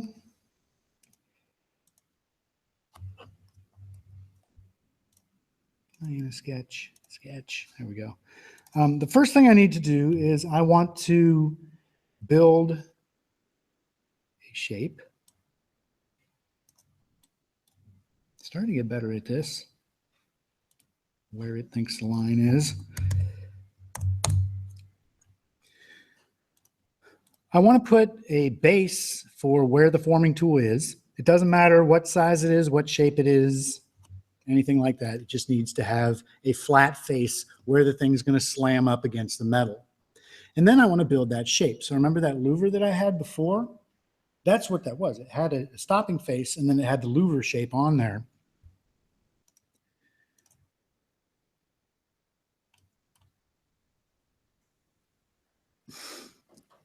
I'm looking for it. It's somewhere. Hey. Oh, crikey sakes. All right, I'll just draw it, and how about it lets me drag it later? Sure.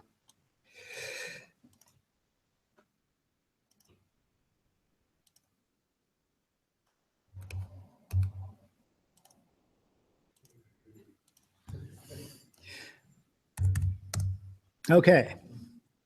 I'm going to extrude this up. You can put it at an angle, is always kind of nice for the thing to actually in there. Just 20 would be fine.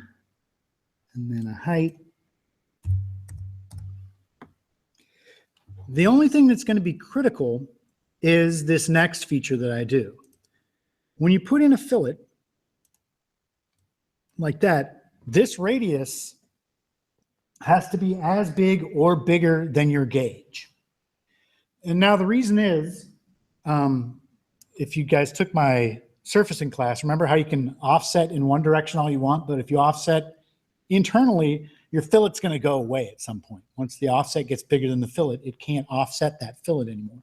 The same thing, when I punch this thing into the metal, it's going to be easy for it to put whatever size fillet I want on the inside face, but on the outside face, once that's too thick, the fillet doesn't come through on the other side.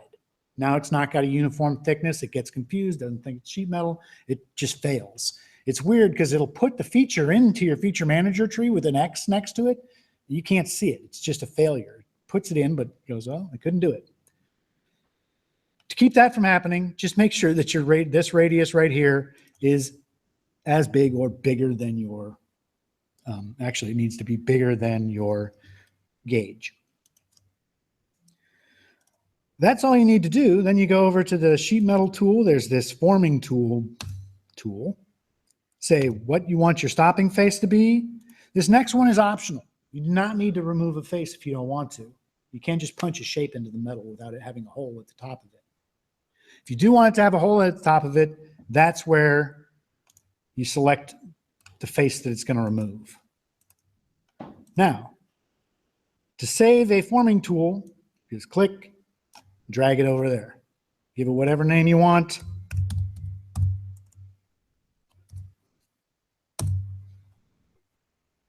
As long as it's in that forming tool folder, SolidWorks will realize that's what you want to do.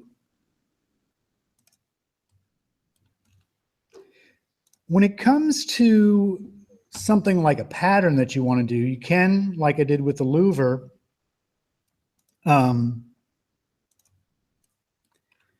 create a linear pattern if you want to, a circular pattern, whatever you want to do. Or when you go into the positions tab, just like the hole wizard, every place I put a hole, every place I put a point, I get a tool as long as it's on the geometry. A little slapdash on there. I probably want to actually line it up with something, but you can put as many as you want. Any place you put a point, you get a hole. If you go into this sketch right here, you can either change the size of your punch or the location. So this first one is the size, the next one is the location. Or you can go in and edit the feature and go into position. If I put another one in, it goes in. If I start taking them out, of course, they get deleted.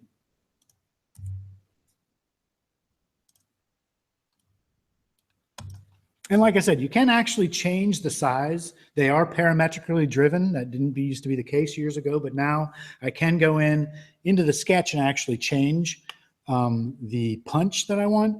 It's a bad idea though, because again, the person on the other side has to physically have a piece of metal that is shaped like that. If you're like, hey, I wish this was 1.5 inches bigger, it's not like he can do that with the tool that he has on site. He's got to make a new tool for you now. So be careful with that. But it gives you some options on making some really crazy shapes as far as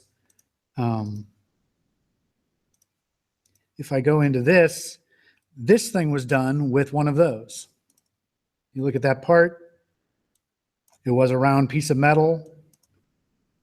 I just put this punch into it, creates it into a parabola for me.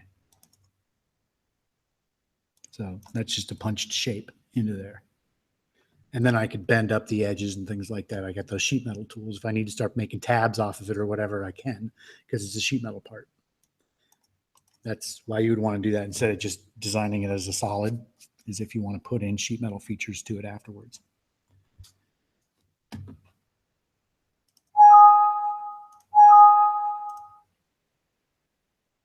And there's a punch on the bracket here on the other side. Notice that I had to have two, the full parabola and then just the partial parabola for the bracket on the other side. So you do need to make a tool for each size that you're going to make.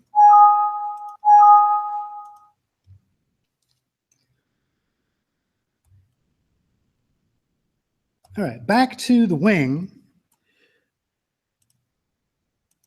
You can get really crazy shapes with that. I mean, so far I've shown you some pretty crazy shapes already, but when you go into the sheet metal tool, there's a choice to do lofted bends. This has been around for a while.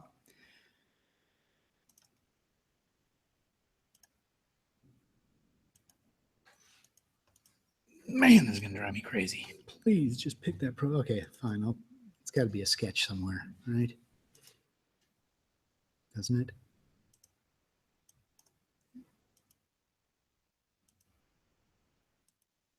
Okay, it is sketches. So I'll pick.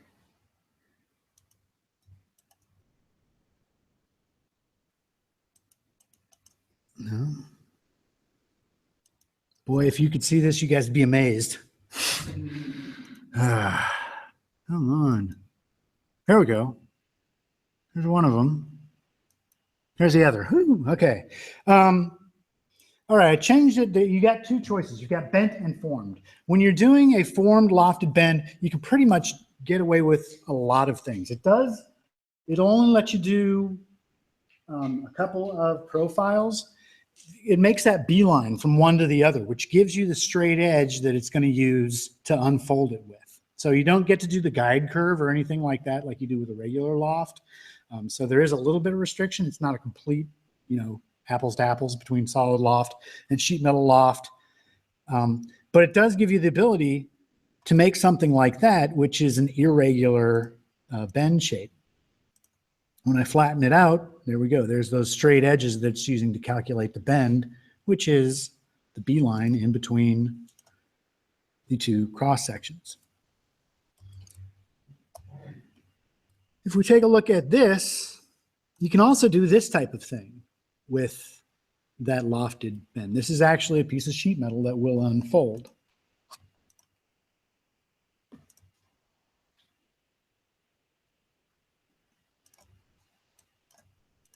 How something like this works, there we go, is you need to have two of them. Just like the cylindrical part, you need to have a gap where the seam's going to be, where it's going to unfold. It's also a good idea if you're going to do a rectangular shape to actually break the corners here. Since there's midpoint thing here, it keeps giving me stuff that says it can't do the midpoints anymore. I'm fine with that. But it's a good idea to put bends there because there are no true sharp edges on a sheet metal part. And it does a really bad job of inserting those inside bend radiuses. It does a great job when you're doing an extrude flange because it's only got to calculate in one direction. But when you're doing a loft, it's better to give it a break and put the rounds in yourself. So for this, I could do a formed, and it's going to give me a nice smooth shape where you're not going to see anything like it was just punched in one shot. But if you are actually going to put these in as a bend at a time,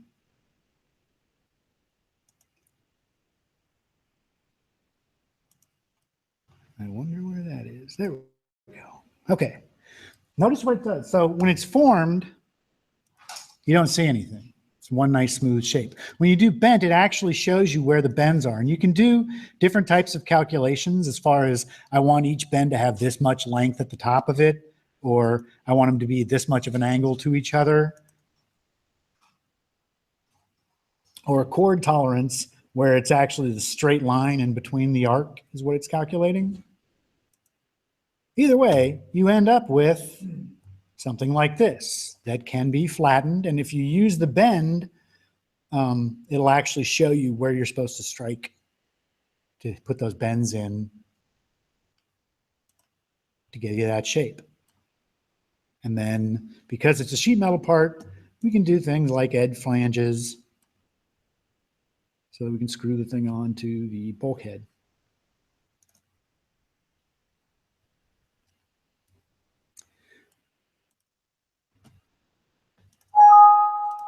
And you can get really complex with this type of operation.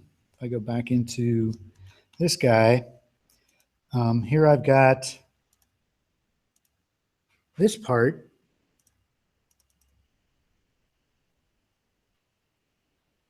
which is, I'm not going to make you guys watch me build this because it took a while to build. But what I did was I created a couple of lofted bends that intersected one another. Then, using surfaces, cut them up to one another. The only thing I've got to be worried about is I can't get rid of that straight edge. So this straight edge and that straight edge, if I cut those away, all of a sudden the flat doesn't work anymore.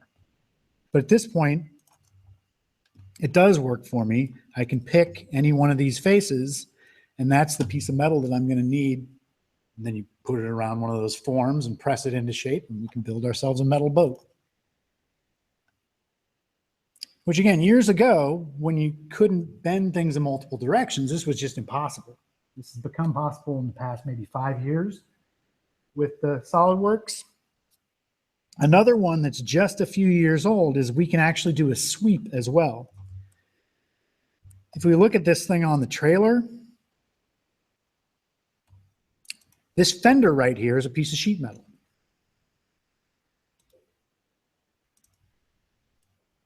Bends in two directions. It bends around the fender and it's got a sheet metal bend right there, but I can flatten this thing out. How this thing began life was just as two sketches, as a sweep like you would use normally in SolidWorks solids. There is actually a swept flange, I believe is the name of it. Yeah, here it is. I put it on my toolbar. It's not there by default. It's one of those secret tools that you got to look for. Remember, you can always go into the command manager here and type in, hey, there it is, and just click and drag and drop it onto your toolbar. Now you've got it. So with the swept flange, it works just like a regular sweep. You get a profile, you get a path, you get a piece of sheet metal.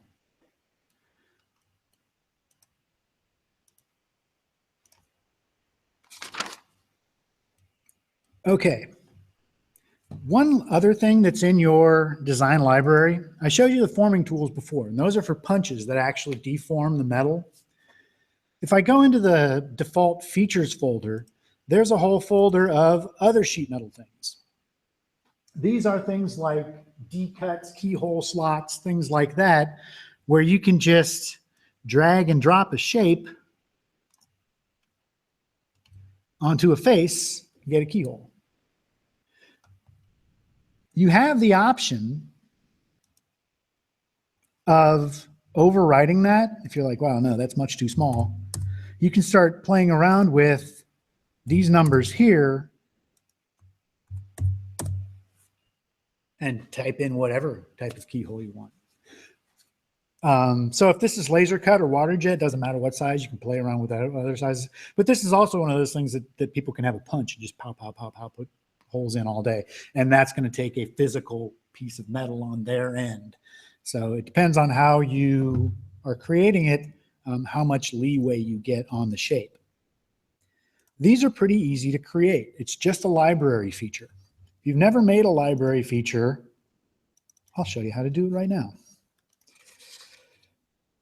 Again, I need to make something for it to cut into.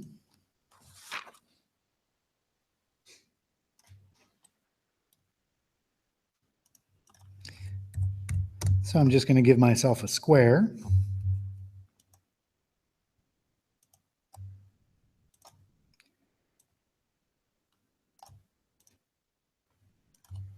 And extrude. That is not the library feature yet. I'm going to make the library feature now on this face. So I want to do a series of holes that are on a rectangular shape. When you draw a rectangle first, or any shape, if you hit for construction right away, it makes them all into construction. And you'll notice that I did not dimension this thing to the center point of the part. You want to do it off the edge of the geometry that you're doing, because that will give you a placement edge to go to. It's if you're working on a sketch, there's two types of dimensions you can do. Internal dimensions, which are to the sketch itself, and then there's external, where I'm actually measuring to outside geometry, in this case, the edge of the part.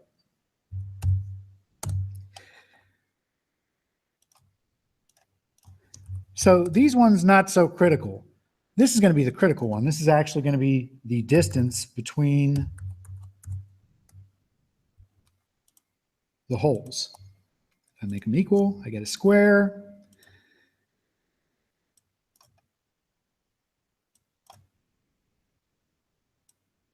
Make a few circles here.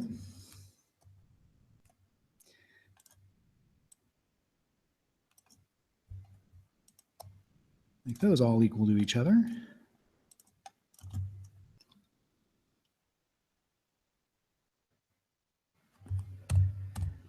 And put the size I want. Okay, you notice that it's off center. I don't really care. As long as it fits onto the part, that's fine. I'll do a through all as my end condition. When you're looking at these, if you open these up in their own window, they're all set to through all. So it doesn't matter what gauge you do. In fact, you don't even need to put them into sheet metal. You can put them into any solid as long as it's got a flat face to use as a sketch plane. It'll drop that feature onto that flat face and cut it through. How you make a library feature is first, pick the feature or features that you want to make a library feature. When you're doing a sheet metal one like this, you just want to have a single cut. But for more complex features like a grease zerk or something like that, you could have a bunch of features all stacked on top of each other and drag them as a group as a library feature. So select the one you want to have as a feature and just click and drag it. You need to pick the feature itself. If you just click and drag the part, like I did with the forming tool, it'll bring the whole part across. But here, since I only picked one feature, it knows you want to save this as a library feature part. I just have to give it a clever name, like holes.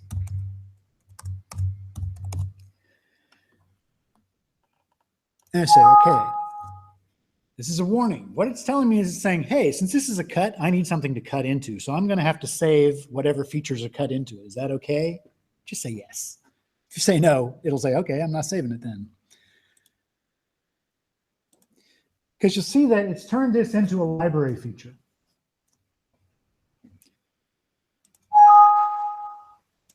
Let me open the one that I've got in here, just so I know that I'm working on the one that's from the design library. I can tell that it is a library feature because at the very top of the tree, it no longer looks like a part icon. It looks like a set of books. Also, there's a big L on top of here. If you guys don't like 2016's coloring, and you can't really see clearly gray and blues, they did put in the option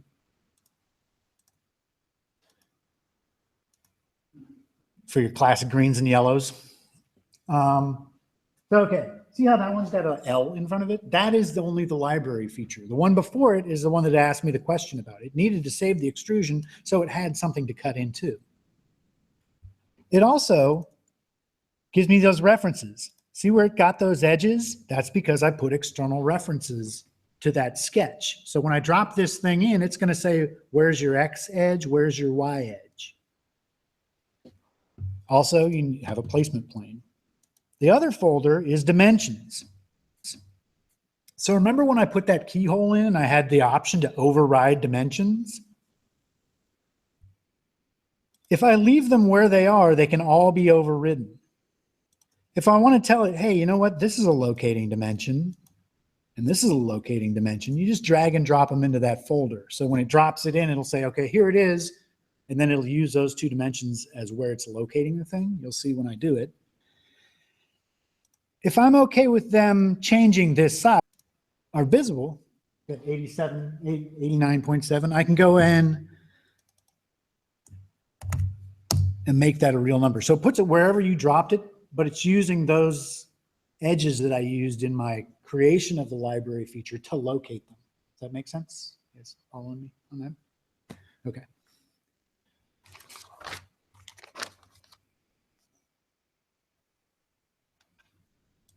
Any questions on making a library feature?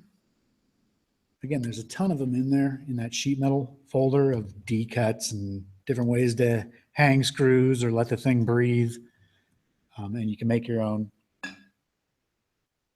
as well. Make the forming tool, you just drag the part into the forming tool folder. Yep, as long as the folder has that check mark, and it'll be highlighted yellow. As long as it's set to that type of folder, it'll realize, oh, you want to do this as a forming tool. It does also have to have that feature where you select the stopping face and any faces to remove, but those are the only two ingredients, the whole part with a stopping face, and you're good.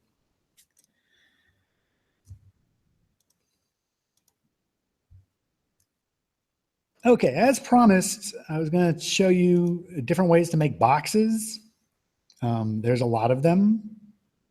They're pretty easy to make, depending on how used you are to the graphics on your screen behaving. Okay, so I just made a plate. There's the base of my box. This is one way to create boxes. I can just create a rectangle. And then just start hitting edges. Build myself a box. Here we go.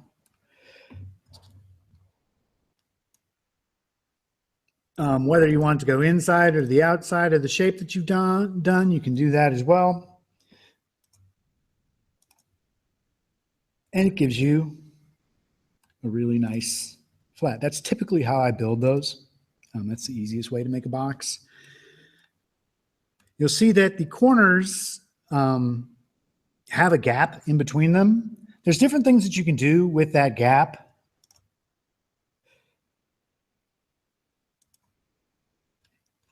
You can weld up the corners. But this one's kind of finicky. You do need, this is, when you build a box this way, it's pretty easy to do it, but some of these other ways, sometimes you might not get the welded corner that you're after. A welded corner is similar to the welded corner that I did, or the welds that I did in the weldment tool, where it's just graphics. There's no solid body in there right now. So if I flatten this thing out, it's not going to say, hey, I can't rip this because the thing's glued together. The corner just disappears. Also, when you use that welded corner, you have the option of whether you want to add a weld symbol. So when you drag the thing into a drawing, it'll actually populate the annotations for what size weld you've got on that corner. Another thing you can do with corners is you can am I in a tool? No. You do other types of corners. With this one, it's really only letting me do a welded corner. Okay, let me delete these. There's another way that you can build a box, and that's using a miter flange. With the edge flanges, they put a miter into themselves already. So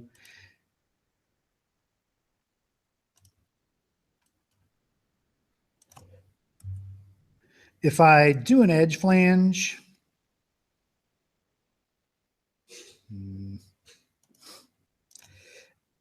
and it runs into another edge flange, it automatically miters for me. So the miter tool itself is a little old hat, but it allows me to do some crazy stuff. First off, you want to draw perpendicularly to the material. And some of you may have done this by accident before, but it's something, if you pick a flat face, you're obviously sketching on a face. But if you pick an edge and choose to do a sketch, it actually creates a plane perpendicular to that edge at the closest endpoint. If I had picked it over here, it would have put it here. This gives me the ability to draw a more complex shape than just a straight edge. And I can do this miter flange.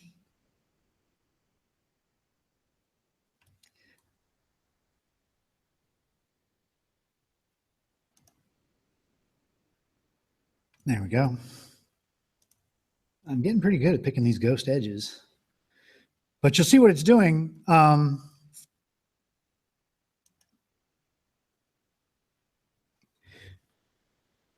It's putting that edge in with that complex shape. So I can get a lot more bang for my buck there. You can do welded corners. You can also have a corner closed.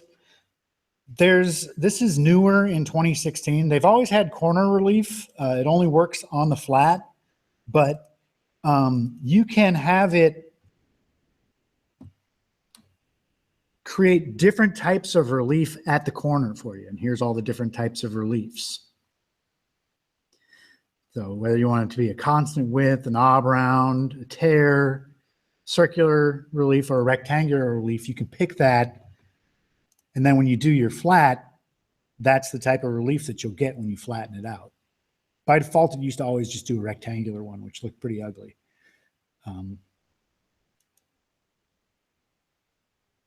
But when I flatten this, you should see circles cut into the corners.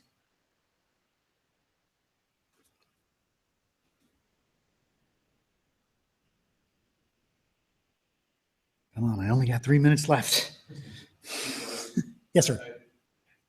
Give it a shot at trying to explain a problem like that. I've had a problem with building in the well.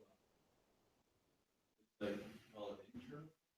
Instead of, like pulling out, they're kind of pieces that fold in and. Yeah, like I said, those welded corners, they're really finicky. First off, when you saw when I put one in, that's the only type of corner it would let me do after that. If you build it not using the edge flanges like I was, sometimes there'll be too big of a gap for it to fit a weld in there. Yes, I've been fiddling with it, trying to figure out, fill it in, like put everything, never really able to get the solution that's happening. So it's just kind of the zone for products that people didn't tell. Yes, it is a finicky tool. I wish I had a better answer for you, but I've had those same troubles myself where sometimes it's just like, okay, I guess I got to put a note on my drawing that says weld here instead of actually having the physical one on there. Mm-hmm. One last way to build a box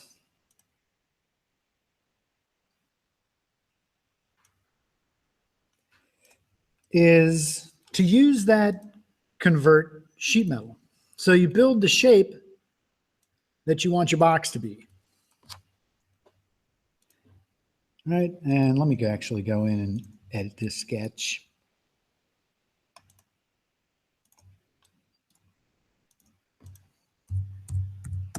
Give it some real dimensions here so you can see why I'm building it this way. So I've got this shape. I want this thing to be a box. I'll go into sheet metal and choose to convert. Pick here. And I need to pick the edges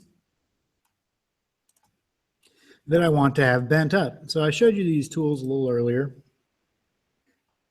where it takes that whole face and bends it up.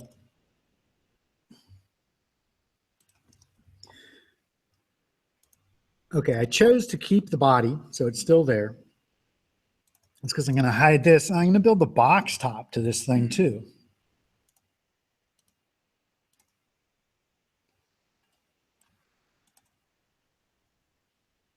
And if I uncheck that keep body, the body disappears. It's just gone.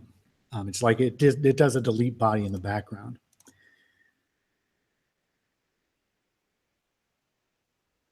Oh, there it is, way down there. Okay.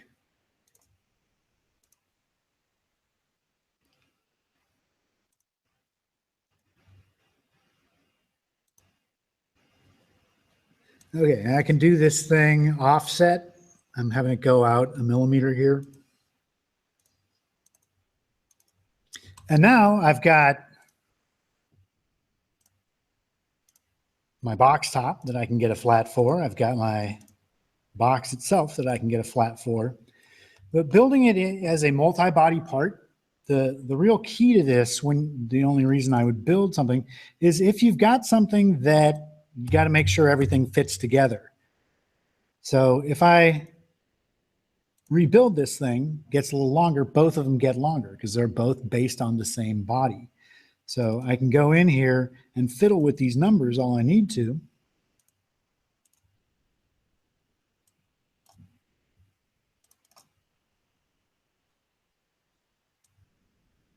There we go. and the box is always going to update. The lid's always going to fit. We've been around and around on the multi-body design a little bit before, where it's tough because, well, at some point I'm going to need to release this as a single part, right? As luck would have it, I'm going to be doing an assembly design class here soon where I'll talk about how to do external references correctly, how to shoot out parts as their own, because I can right click this thing and choose to insert it into its own part. And there we go. I can give this thing a number. However, it's got an external reference at this point where it's looking back to the original. It really depends if you still want to have that two-way street, because I can, if I was going to release this before I released it, I would want to make sure that I broke all those references. It gives you a warning because if you break them, you can never get them back. You need to rebuild the part pretty much. If you lock them, it'll make it so it doesn't change when the original changes. This one stays the same because that's what you don't want. If you got something released, you don't want it changing shape because everybody's agreed this is the part. We can't just have it change shape someday. So, but the lock allows you to say, oh, you know what? We changed it, unlock it, it rebuilds, you relock it, it stays there, but it's still got that external reference flag on there. When you do a break, it's not going to load that part up into RAM when you load it. It just loads it up with a question mark and says, this is what it looked like when I first got it. And it's always going to look like that forever. Okay, so thank you for attending my class. Hopefully you guys learned some stuff about sheet metal. If you have any questions, I do work here at 3rd floor on X. So you can come by, swing by my desk, or Peterson L is my LDAP. If you want to send me an email, I love questions about SolidWorks because I usually know the answer. We're going to be we've been doing one class a month so far for the past few months. We're going to be stepping that up to 2, but one of them is going to be fundamentals for people that are just getting started in SolidWorks. If you believe that you know how to do sketches and extrusions and assemblies, you don't need to come. It is going to have some basic like best practices as far as fundamentals. So maybe you may want to check it out to get a refresher course, but we're also going to be having the advanced ones. I'm going to be doing a photo rendering, as I said, an advanced assembly design. There's another one that's proposed. I forget it, but you guys will get emails since you're on the mailing list as they come up. I have computers here and I have a workbook that you can walk through making some of your own sheet metal parts. I will be sending the workbook out to everybody, so everybody in GVC land as well. You guys have an option to do the exercises if you'd like. I'm going to be here for another hour. If you want to grab a computer and bang on it and ask me whatever questions you want about SolidWorks, I'm fine with that. Otherwise, thanks for attending the class. I got a quick question. Sure, what's up? I know this is probably comes down to, it falls in the bucket of it depends and, well, what's your preference? But are there general gotchas about starting parts as solids, as surfaces, or as sheet metal when the end result is always going to be sheet metal? If you can start it as sheet metal, it's a good idea to do that. Because when you start it as a surface or as a solid and you go to insert bends, you have that drum roll moment of, gosh, I wonder if this is going to work. Where when you start it off as a sheet metal, it's always going to flatten. You can mess it up so it won't flatten, but to start off with, you've got a flat built in there. When you do it as a surface, as a solid, sometimes you might have broken the rules where when you say, okay, I want to insert bends or convert it, it tells you, no, you can't. And then, well, you're kind of stuck. But it's not a hard and fast rule because there's some shapes that you just can't do with a base flange. Like that bulkhead that I had with the surfaces and things like that, that would have been really painful for me to draw up as a sheet metal part and then cut it to shape where it's like, I've already got a surface. It's the exact shape I need. Can't I just make that metal? When you've got something like that, go with that surface because it's just the path of least resistance, right? But when you're doing brackets and boxes, I tend to go for the base flange first, just so I have that warm fuzzy feeling that I know this thing's going to flatten unless I do something stupid. So I don't have to worry later on, is this thing going to flatten? And again, because we don't do a lot of sheet metal manufacturing here, you don't always need to have a flat. I mean, I could draw a box that's not sheet metal at all, send it to a vendor and say, can you make this out of sheet metal? They'd be like, yeah, sure. send me the solid. We'll make it into sheet metal for you. So it doesn't always have to, but it is a good reality check. When you hit that flatten and you see it doesn't run into itself, you're not going to get that embarrassing conversation where they're like, you gave us something that's impossible. Does that answer your question? His question was, should you start as sheet metal, solid, or surface? And start with sheet metal if you can, is the answer. Any other questions for me? I had somebody watching the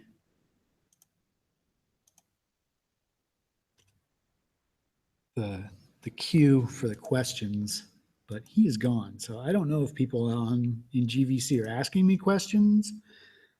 Let me jump in there and see if there's any questions at this point.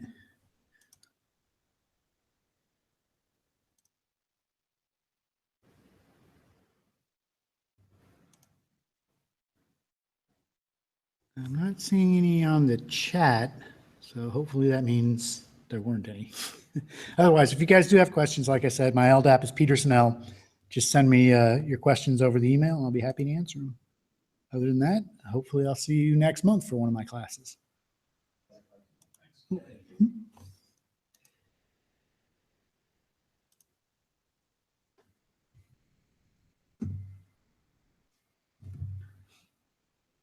Yeah, the advanced assemblies one sounds like.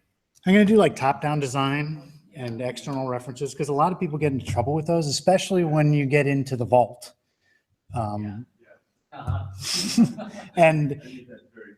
anytime I do one of these things like that box I showed you, that's the first thing people ask me is like, how do you put that into the vault? So I figured I got to have a class where I address that elephant in the room, because a lot of people, it's such a nice tool to be able to build in context, but it's a gotcha if you're not careful. Yeah, we've been like learning, oh, that kind of works. Let's just do it that way. Oh no, you run into this. Right. The best thing is if it's going into a vault or if it's getting released, I typically go into the part, right click, and just break all the references before I release it. It kills the whole magic of the thing updating, but that's because you don't want that magic anymore. That was R&D magic. Now we're going into prototype or production. We got to have a single thing that's never going to change. And also, people can open up standalone where it's not going to be looking for another part. I can't find this part. Would you like to find it yourself? Type of questions where you're like, what? I just wanted to see the bracket. I didn't want all these questions. So yeah, I can move that up if that's a more important one. I had it on the horizon for a little later, but if it's something you guys would like as soon as possible, we can do it next month. Yeah, I think also kind of in conjunction with that, working in collaborative environments in the vault, how to use, just because it kind of goes hand in hand, or that as you're working in large assemblies with lots of different people, how do you best set up models and somewhat master modeling techniques, somewhat not master modeling techniques. Right. And that's where you get into trouble, is when you're using a master model and you've got a bunch of people in there, you got to figure out, well, who's in charge of the master model, because not anybody can just go in there and start making changes, or you might be blowing up somebody else's design you didn't even realize was looking at this. It's easy when you open up a part that's based on another because you can see that. But if you open the part that's the king, it doesn't have any list of parts that are reporting to it. Unless you can go into PDM and ask for that type of thing, but from just looking at the part itself standalone, there's no clue as to, hey, everybody's using this part. If you have a split feature that you save, Yes. or save bodies or something as a feature. Right. A clue as to something else is going on. But a lot of times people will just right click a body and say insert into a new part, and it goes on its own way. And that top part has no idea that there's no place inside the part to show it. If you do a split, you kind of get an idea that they could have. But it's not like. Right. It's still, you don't have the specific name of, okay, what part was created with this. You go ahead of that part and ask. Right, because sometimes you'll just use a split just to do that, just to split it up into multiple bodies. Other times you're splitting apart because you're going to make an assembly out of it. But yeah, it's a hornet's nest, and If you understand it, it's pretty easy to navigate, but if you sort of understand it, you do some real damage if you're missing a couple parts of the clue. Yes. So this is a little unrelated to sheet metal, so I didn't really want to ask it before, but so I'm making these printed plastic parts and I have thermoset inserts going into them. Mhm. Those thermoset inserts want a certain geometry hole. And so I have like dozens of these things. And so I drew one. It's a cylinder with this very gradual taper out, referencing the top. So I drew it, and then I made a block sketch. And I called that in and just do revolves. But is there a way to make a custom hole wizard hole? Where I can, yeah. Two different ways you can do that. You can customize a hole wizard hole. So if I go into a part here, but you only get so many things you can do with it. Like you can do a head clearance, you can chamfer the edge of it. Those kinds of things are easy because those are typical things that will happen. So if I pick a face here, do a hole wizard,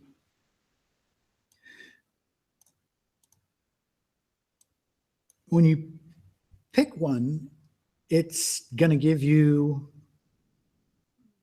why isn't it showing me anything?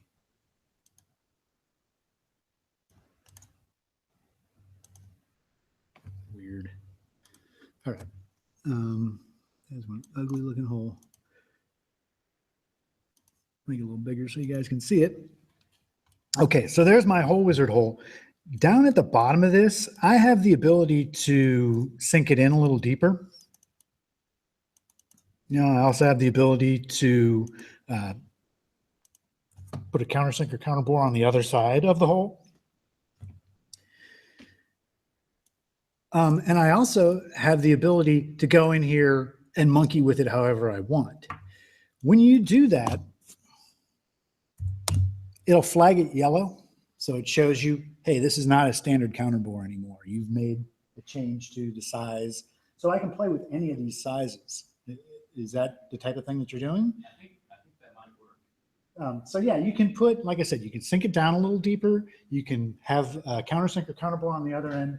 And you can change when you're doing counterbores and countersinks, the cross-sectional size of any of that. You can make it deeper. You can have it wider. You can overbore it, things like that. And it'll flag those. And the next time you use it, You save it across all parts, though. So once you save it as a custom hole, can you use it over other parts as well, or is it only working with part that you made this change? Is the whole other pulled from a library of features? yeah, you see, next time I go to use it, it keeps whatever last one I did. But that's only the last one I did, right? So it's not like a permanent thing. Also, somebody else goes onto a different computer or you go onto a different computer that has no idea what you did on the first computer. If you want to have something like what you're talking about, that's where the design library comes in. And so with the design library, let me see if they've got something easy for me to put in here. You can, if you build different configurations into your feature, you can pick from different configurations that you want to. Still doing that crazy graphic thing. I was hoping it would stop when I turned it on, but so, okay, you see that it dropped one in there and that I had when I first dropped it in there, I actually had a series of options. See, I can pick different size holes from that configuration list.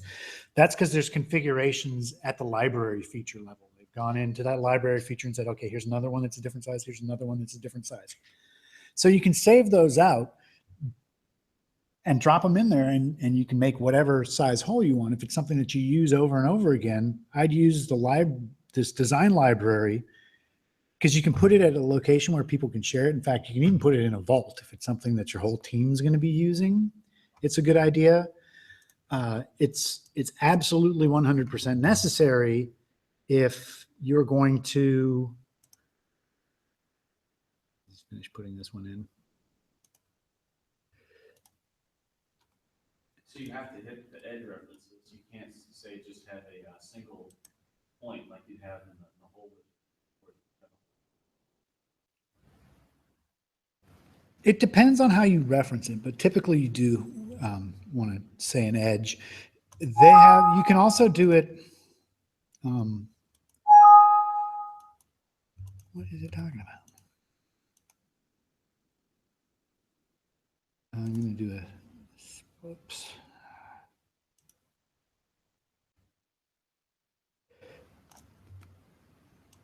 Oh, that's killing me. You're doing welding, you say a welding profile, right? If I want to make like an angle iron piece for custom welding, I can say that profile, that sketch like that as profile. With that welding, so you can do the same process for always rendering too. Yeah, you can save you can save pretty much anything. You can do 2D annotations for a drawing. If you got note blocks that you're putting in all the time, you can save them to this and just drag them in there. You can also put entire parts or features themselves.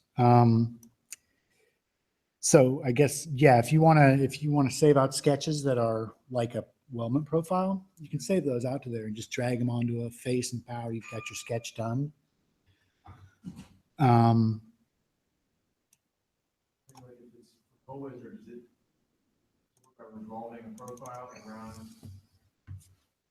Yes, that's how Whole Wizard works. The point that you hit is the axis that it spins it around. So you can typically save custom profile as a whole wizard option. You have a library, maybe? Then you have a custom sketch for like Jeremy's weird table goal that you have going on. Mm-hmm. You save that, you can find the whole wizard library, then save that sketch. As like a whole wizard option. You can, but it's only going to be on your machine. Okay. Every machine has a folder where it's got the standards. It's using like an access database that it grabs. Okay, this is an M2 countersink. Bang. You can go in and edit it and build your own sort of custom ones. Like I showed, it'll flag them yellow when you put them in there to show you, hey, this used to be regular M2. Now it's your special M2. But it's only happening on your machine. I'm not so worried about other machines. I'm just worried about I go to make another part and now I have to do this whole custom. That's what I'm trying to avoid. Right. I would use this, and this is great for those one type of use things like you're saying, where, hey, I just drop a hole in here and I'm done with it. Because this gets even deeper and this starts to get into that external reference weeds. You can link it to the library as well. If you check that on, every time you open that part, when it goes to rebuild, it sees the external reference, it goes to your library. If it can't find it, it just saves it. It's just as last saved. If it does find it and there's been a change, it'll update every part that has that feature in there as long as that link was checked on. So it gets layers deep. You know, how much control do you want to have? If you're just talking about, hey, I got this hole that I'm using all the time, the whole wizard, I got a monkey with the numbers all the time. Put that whole wizard hole in and then say that, you know, as a library feature. Oh, insert the whole. Okay. Right. So, If I use it as a library feature, I won't be able to move it around the surface as a point. I have to reference edges in order to place it correctly, right?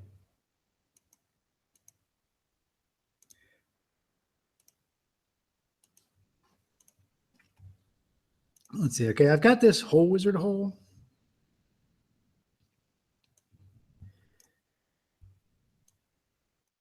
We'll give it a shot. Sometimes I don't know the answers, but I'm always willing to give it a shot. So call this new hole.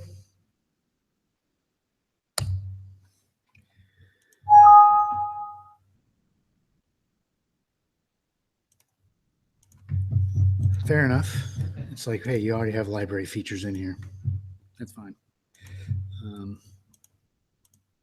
Let's try that again.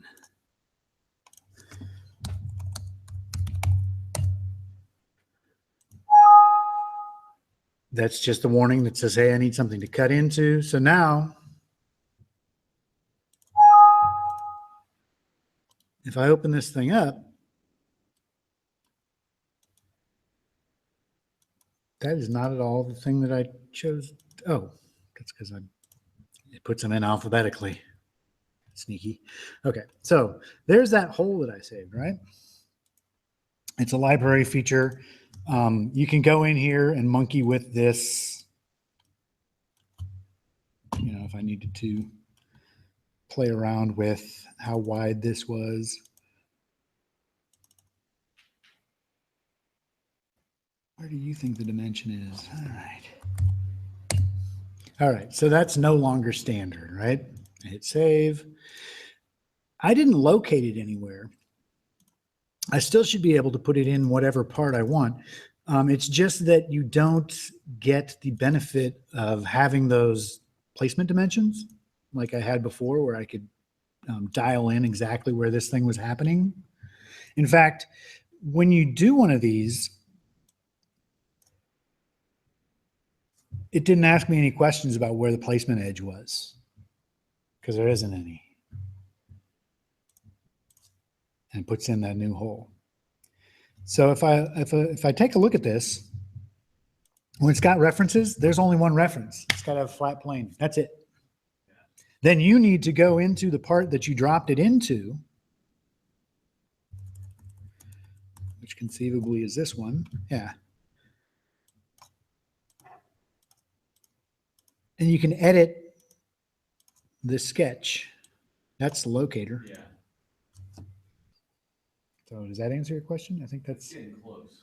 You just put points on the surface you want to write the holes into, and then in the library part, drop on one of the points. That should be your Snap to it. Yeah, if you have a sketch already. Yeah, let's make a sketch of a dozen or so points, and then just keep dragging that to get up to the points, sort of like a pseudo. I think because it's based on a library, on a whole wizard hole, I should be able to do this. And I say should because I don't know what's going to happen when I exit out of it. Yeah. Bam, Bam. that's good. And now all of these should have that 15 that I put in there instead of the 12 and a half that was standard. Yeah, seems like that's good.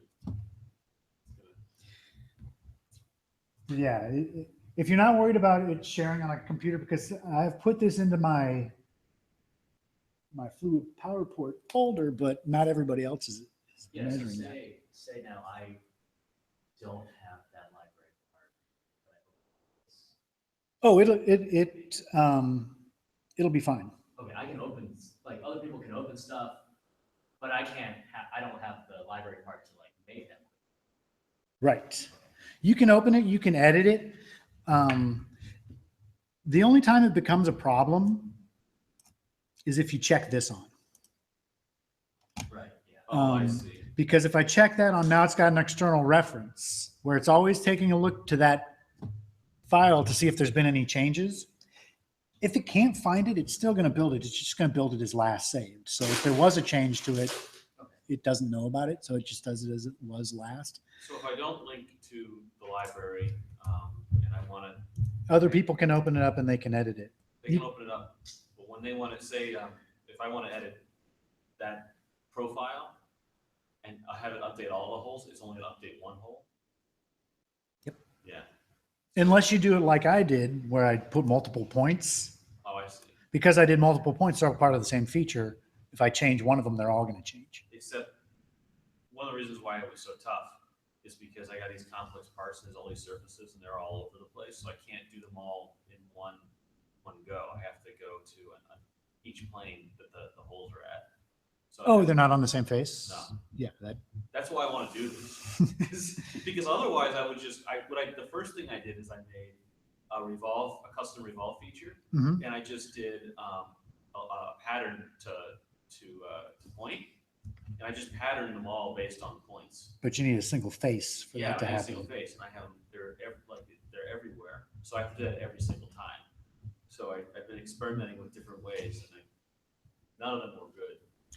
Yeah, the only way for them to report to each other is if you do that link. Yeah. but now you got an external reference inside your part, which could become problematic later. Yeah. You can also dissolve these. If I right click and dissolve the library feature, it's got nothing to do with, it doesn't even look back to it anymore. It's just its own feature now. Dissolve feature. Dissolve library feature, right? So you do that one plane at a time, make all the holes, solve feature, then go to the next plane. Back it up, maybe? No, because they're independent from each other still. I mean, if you're talking about like doing a control drag drop or copy and paste from one face to another.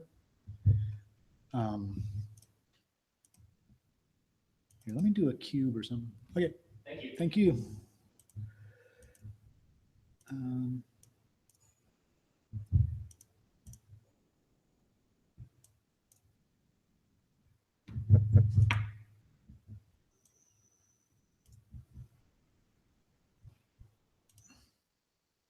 So I can put them on different faces, but they're independent from one another at this point, right?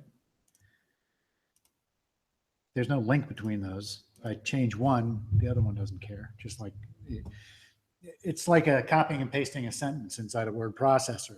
You can change the second sentence and the first one's still going to be the same. They're It's not still linked to each useful other. enough. I mean, the whole wizard won't even do that. I mean, it's only for one group of holes anyway.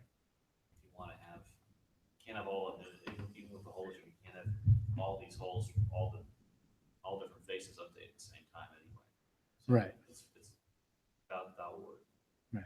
So yeah, if you did need them to change and update, you need to do that link. Yeah. That's the only way to do that. What you're asking there. I think it's, So you went into the library, and did that, those were both about. Right, because I didn't check on the link. But if you do check on the link, it does. You just need to change it in one location. Next time you open up that part, if they're linked, any linked feature will update. Are we getting closer to your Close answer? enough. All right, excellent. I don't want to take up the whole thing. I'm here till noon, Oh, so you're really ask good. as many questions as you want. I'm getting paid for this either way. Well, I got another faster thing. So I'm trying to use the fastener wizard. Ooh. I'm trying to, if I don't use that, I know, It's rough. it's really rough. It's really rough because even when it does work, there's no guarantee next month that it's going to update correctly. Okay, so that answer almost answers all my other questions. I thought I was doing something really wrong. No, well, you are in using that tool. But it's so like the It's nice because you can say, hey, these holes, populate them. And if it was a one-time deal, I'm not even doing that. what are you doing? I'm dragging the fasteners individually. Because the whole populate everything in one thing has never worked even once. Right. That's So- the one that I was saying is rough. You're saying that your toolbox. I'm grabbing fasteners from the toolbox and I'm putting them in holes. And Okay. I'm saying,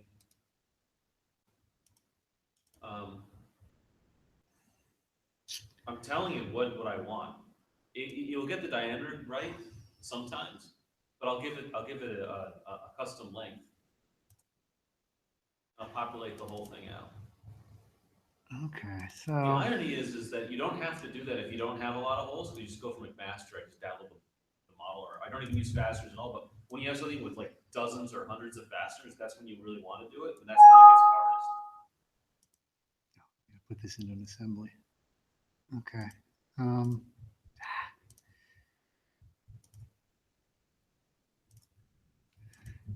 I've never had a problem with doing them individually though. Well, what happens is when you go to save the file, they'll want to save some of those screws as separate files. Like I don't ever want to do that, and it won't let me save. It won't let me save the assembly until I do it. So I end up with just a bunch of screws that are custom sized with just weird names, just so I can get the damn thing to save. I don't know if we can replicate it here. Yeah, I'm having trouble just following exactly what the trouble is because it should. Yeah, Yikes. that's about right.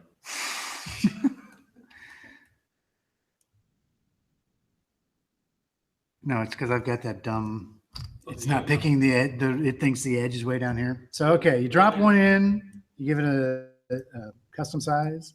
Custom length. Right. So you're not using this control and drag because that's going to give you nominal length. No, I'm not doing that. I'm going from the list. So on the list, on your left over there, it gives a length. Mhm. So I just pick from the list. Oh, wait, this does the same thing. When you grab this thing, it just hits, it snaps to the numbers on the list. And those are all nominal numbers. So you're not going to get one that you can't buy. Yeah. When I do that, it wants me to save. I'll have like 100 fasteners in an assembly. It'll ask for like one of them. Like, oh wait, I have to save this one. I don't know why. Why out of 100 screws does it want to save one or two of these things? It's really tiny.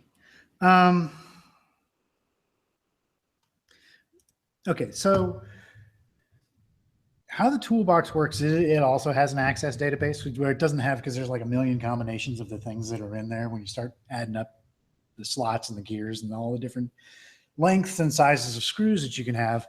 It doesn't have them there. It's got one basic one, a prototype one, and then depending on your selection, it'll say, okay, he wants one with this diameter, this length, and creates a configuration. If you open up the screw itself, it's got the default one. Like I said, that's what came with SolidWorks. This one was created just now. This second one, I dropped that one into the assembly and said, oh, okay, you want this size. And so it keeps track of those. If you're grabbing configurations that have already happened before, it's got no problem with that because it doesn't need to add anything to the database. But if you grab one and they're like, hey, I need it this size, it needs to save that information to your database so that, or sorry, to this component so that you've got that configuration. If you send the assembly to somebody else and they have Toolbox, the information inside that part has the ability to create the configuration on the fly when they open up the assembly. There's different ways that you can set up the Toolbox. I guess that's the real. Well, these are two different issues. I've actually gotten parts from other people who use Toolbox fasteners, and it's not creating. Never has it ever worked. Never. I mean, it is. They come in ridiculous. I'm not even asking that. How to even do that? Okay. Because I just delete them now. Like it's such a time suck. I don't even try anymore. I'm just talking about like I'm just cut back and I'm like just have it work on my machine. Like how to do that? Like at least I have that little control. Right. Or just why would it ask me if I'm only using the toolbox fasteners and all I'm changing is length, and I'm not using a weird length that's not in that list. It still has to save the component to save that configuration that you've created. Okay. Yeah, because it starts off with the default one. Do I save it? It has a default folder location to save it at? Mm-hmm. That's where I would save it, and that's a local one, unless you're using a shared toolbox. All right. So I should save it in that local folder, not in the folder where the assembly is.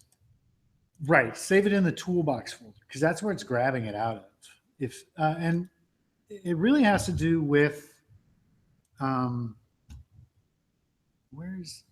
trying to get to the options. It's been a while since I played with Toolbox because I, like you, typically go to McMaster, grab their solid, and just use that. I mean, if I could make a wish, I would have, McMaster just have like an add-on here. Like it would only, because before I use this, but then I'll always have McMaster open to make sure this is a screw that exists. That you can purchase, right? Because say you want stainless steel fasteners, they're not like going to have every single size. Right. So, and they skip for no reason some lengths. So yes. I'll do that as a check. Mm-hmm. Especially with washers. It's much worse with washers because SolidWorks has no idea what size washers are common, really.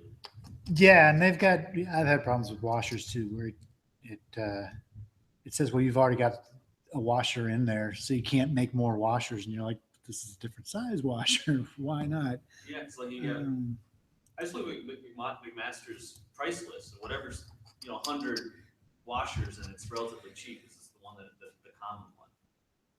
right. And the toolbox, it's got some settings here that I'm not sure which one you have set on your machine, because from the sounds of it, it might be doing this, where it's creating a physical part for every time you create a new screw. It goes, okay, I can create a new part for that, rather than doing it with configurations. Well, so let me tell you my intent, the reason why I'm doing this. Mhm. Number one, I want to do exploded view with fasteners in it, just for illustrative purposes. Sure. That's the least important. The most important is I want to get a bomb list of fasteners and what their lengths are. Makes Right. ordering really, really easy. Number three, I want to get mass properties so that I can know how much my assembly weigh. Number 4 is head clearances, right? Head clearances. So that Oh. you can actually get to the head, or it's not running into something else. That's absolutely. So yeah, I know why. Yeah. I put hardware in mine, and like you, I typically use McMaster when somebody says, "Hey," because for what I do when I'm not doing this cushy job, I'm doing like CAD for Loon and McConney and all these other people. What they do is they give me the assembly without any hardware and like make this a real thing that we can build. Yeah. So I have to go in there and populate Yeah, everything. every time I do this, I find some place where I was in. There's no room. Like right now, I mean, I did some. It takes so damn long to do this that I'll only do the parts where I think there'll be a problem. But I want to do this every single time. I want to get so good at this that I just do this every time. I hear you, but I really steer clear of the toolbox. I hate to. When I was selling SolidWorks for a living, I would never say that out loud. But now that I'm just a user, it's like, man, this thing sucks. Because It's the siren song. It's like almost good enough to be really useful. yeah, and it's nice for when you're spitballing something and you're like, okay, again, I want to find out how heavy it is. Can I get to the screw heads themselves? Can I fit a wrench in there? You get to see it in real life and be like, oh, this thing's impossible to make or whatever. So I'll put it in there. But when I am working for Loon or McConney, I don't touch that at all. I go right to McMaster, find the part thereafter. They have every fastener in All right, there. so 3D that's models. the fact that you're saying this is really valuable. Excellent. Because the fact that this isn't a good way of doing it is really important for me to know. Yeah. Because I keep trying. And it's still, and I just think there's just some checkbox, or there's some window, or there's some folder that if I just do it, that it's going to work. Right. I know it's pithy for me to say, but the mistake was using that tool in the first All right, place. thank you. You're so Um, valuable just saying that. Excellent. So I'll just get a download. Yeah. They're, like you said, you If I know was a that you can billionaire- buy If I them. was a billionaire, I'd set up an NGO, and I would have that NGO make a some sort of add-on for SolidWorks that reference McMaster. Yeah, McMaster, one way back in the day when I was using AutoCAD, it had a McMaster plugin. What? AutoCAD used to have a McMaster plugin where you could buy from McMaster like a library of just every, but that was easy because it was just, blocks that you would drop in there. Here's what it looks like from the top. Here's what it looks like from the side. They're done. Yeah, I don't know. Yeah, this one is rough for a lot of ways. You got to get all those. Everybody on the team has to be using those same settings that you're using. If they don't, you'll bring in an assembly and hey, they all just disappeared. What's going on? The fasteners will come in like this big. They did that on purpose to let you know that this is the wrong fastener. Oh. Because if they did them real small, you'd have no idea. You'd be like, this looks great. You do a weight. But if you look at it and it's, a fastener that's 4 feet long, you go, that doesn't seem right. Well, I mean, that's the right decision. I can imagine being in that meeting.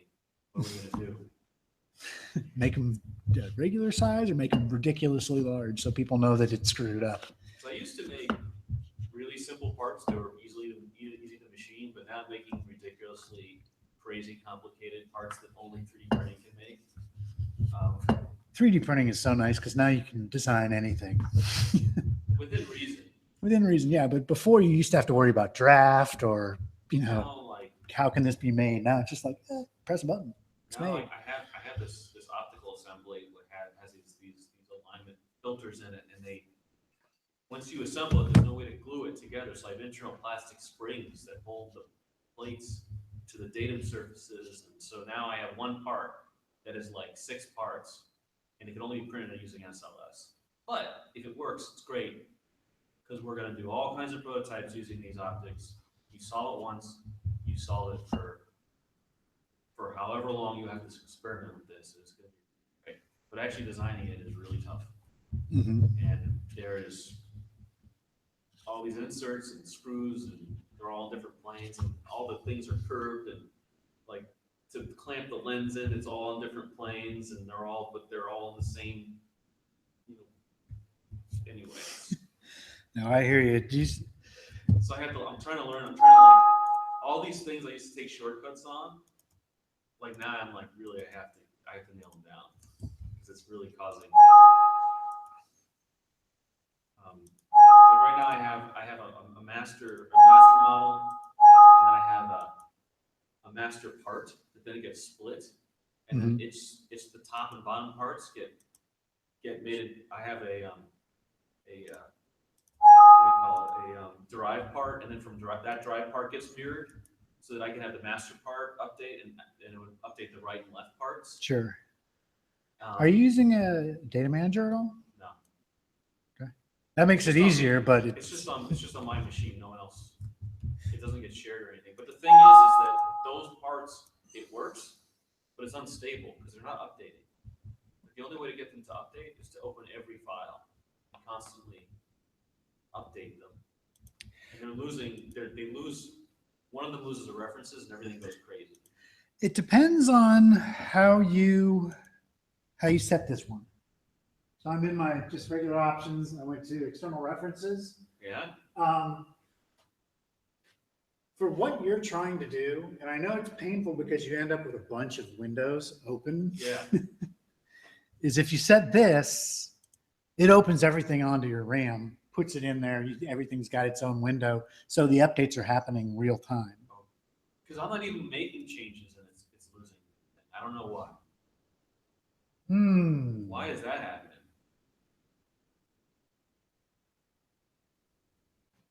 The only thing I can think of is if you've got it set to this, but still, if you haven't made any changes, it really shouldn't matter. Anyway. Because what this does is it tells it whether or not it's going to put it into RAM. Okay. So when you open up a part with external references, this is the one that's set by default. So it'll open up in its own window. You open up one part, another part opens up because it's got to look at this part to find its geometry. Yeah. A lot of people switch that because they're like, at the end of the day, I got all these windows open. I'm not even working on these parts. I don't want to see all that. So they'll set it to changed only or prompt, where it'll say, hey, the master's had a change. Would you like to load it yourself? Type of thing. If you save it to none, you can have it just open up without loading up that external reference. That's the only way I can see the scenario you're talking about happening. Where I gotta do the safe option. I just start looking at the external references. I have them there for a reason. They have a little question. So I left click and I say, edit in context. Exactly. As soon as I do that, we're good. Right. But if you don't, because what you're doing when you edit in context is it opens it up in RAM in its own window. that's right. And rebuilds. So when I say all, it'll just do that. It should do that by default. Okay, great. So yeah, I would set that to all. If that's not the setting, if you do have that setting and still giving you some issues, System options. let me take a look at it. It's a system option for external references. Okay. And so that's why I asked you about this one right here, because if you are using a data manager, you may need to check that on as well, because sometimes you don't have access to the part that it's, like somebody's checked it out and you're not supposed to open it up and make changes. Right. While we're talking about it, can you lock a part? Stop it from being changed? But I still want to see dimensions though.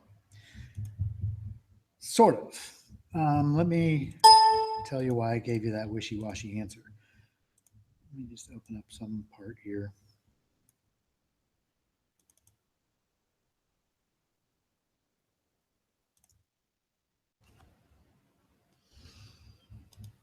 Something with a lot of features here. So right now this thing's open to anybody. They can change whatever they want. There is an option called a freeze bar right there, Yeah. which gives you limited security, because what you can do is you can grab it and drag it to there, as long as they don't reference each other. Okay, do Control Q. Done. There we go. Ooh, that's cool. Nobody can edit these features without moving that freeze bar back. So it's not foolproof. All you need to do, I don't have to be foolproof. It's just for me. you just grab it and now I can edit those. Yeah, just like it's really for me. And So so I don't screw it up. it not only helps with like some limited security of, hey, don't touch these features. Physically, they can see I shouldn't screw with that because it's locked. Yeah. The other thing is it makes rebuild time much faster because it only rebuilds stuff after the freeze bar. So if you've got a really complex part and you're like, okay, this complex part of it, we're not changing that ever. Move the freeze bar, it won't rebuild it. It'll just keep it as a blob that doesn't change. So it cuts your, because I'm sure with the parts you're describing, you get some pretty ugly rebuild times on some of the parts. That freeze bar will help you out. If you roll it past all the lofts and all the sweeps and all the stuff that's taking forever for it to calculate the geometry, even though you just made a change to something that doesn't even have to do with that. Yeah. If you force a rebuild, it's like, okay, I got to rebuild this whole thing from scratch. And it takes 5 minutes when it's like, hey, all I did was change a hole. Use that freeze bar and you'll find your life a lot easier because you'll cut your rebuild times down significantly. Sweet. But that is the answer to, can you lock it down? You can if you use that freeze bar. And that's been around since like 14, I think. So if you've got 14. I've never even heard of it. Well, it's one of those things, if you don't turn it on, you'd never know about it. So if I turn this off, it didn't particularly like me turning it off. That's the other thing, is if you send it to somebody who's got it turned off, they won't really be able to unfreeze it. But you see how it disappears, that yellow line? Yeah. You never noticed it because if you don't turn that on, there's no change to your feature manager. But you turn it on, even if you send it to somebody, it'll have it frozen at that spot for them. So what I'm doing now is I have different revision levels of my all these complicated reference parts. Mm-hmm. And so I'm just doing a pack and go, and just Making another assembly. making a whole other thing with all the references the way they were before, and then I can make changes. The thing is SolidWorks. The whole reason I'm doing it is to isolate the old revision from the new one. Right. I still want to. The reason why I want to keep all the external references, so everything changes when I make my changes. I don't want to break those. But the thing is that SolidWorks sees the old pack and go and wants me to update it. So I had to move the pack and go that I want to archive to another folder so that it wouldn't see it anymore. What you got to do when you pack and go, Yeah. I think I understand what's going on with that, is when you just do pack and go, Yeah. pick a location, it shoots it to someplace. Yeah. The trouble that you're getting into is they all still have the same name. SolidWorks doesn't care what folder something comes from. If you've got the old version open in a window and you open up the new assembly, it's like, oh, I've already got this part, and throws it in. And you're like, that's the old part. What are you doing? Are you going to do add prefix and suffix? Yep. But then I get the problem where You get suffix after suffix after It suffix. gets so gigantic. Like, is there a way to do that without doing that? No. Okay. Because, yeah, you need to give them a specific name. Well, actually, that's not to say that you can't do that. There's no way to easily do it, because I can go in here and double click the name it's going to save it to, Yeah. and manually put in whatever, if I want to put in All right. a Google part number or something. All right. I can, when I pack and go, that's the name that that assembly is going to get. And that's all the references get Good updated to enough. that. Good enough. So yeah, you can do it cell by cell. Okay. And then it's not going to, I see what you're saying, where you get a stack up of suffixes after you've done it a couple times. Yeah. Right. But Why the hell did it work then? Why the hell did it, I moved it to another folder location and it stopped giving me a problem? I move it back, am I screwed? only if it's got the same name. It has the same name. If it has the same name, that's where you're going to run into I thought that problems. has an internal ID and it doesn't care what the name is. No, you would think it's weird because it gives you an error if it sees the internal ID is different. But the internal ID is if you've got a block and you built it, I don't know, as a surface, and then you thicken the surface to make the block, and then you say, no, that's stupid.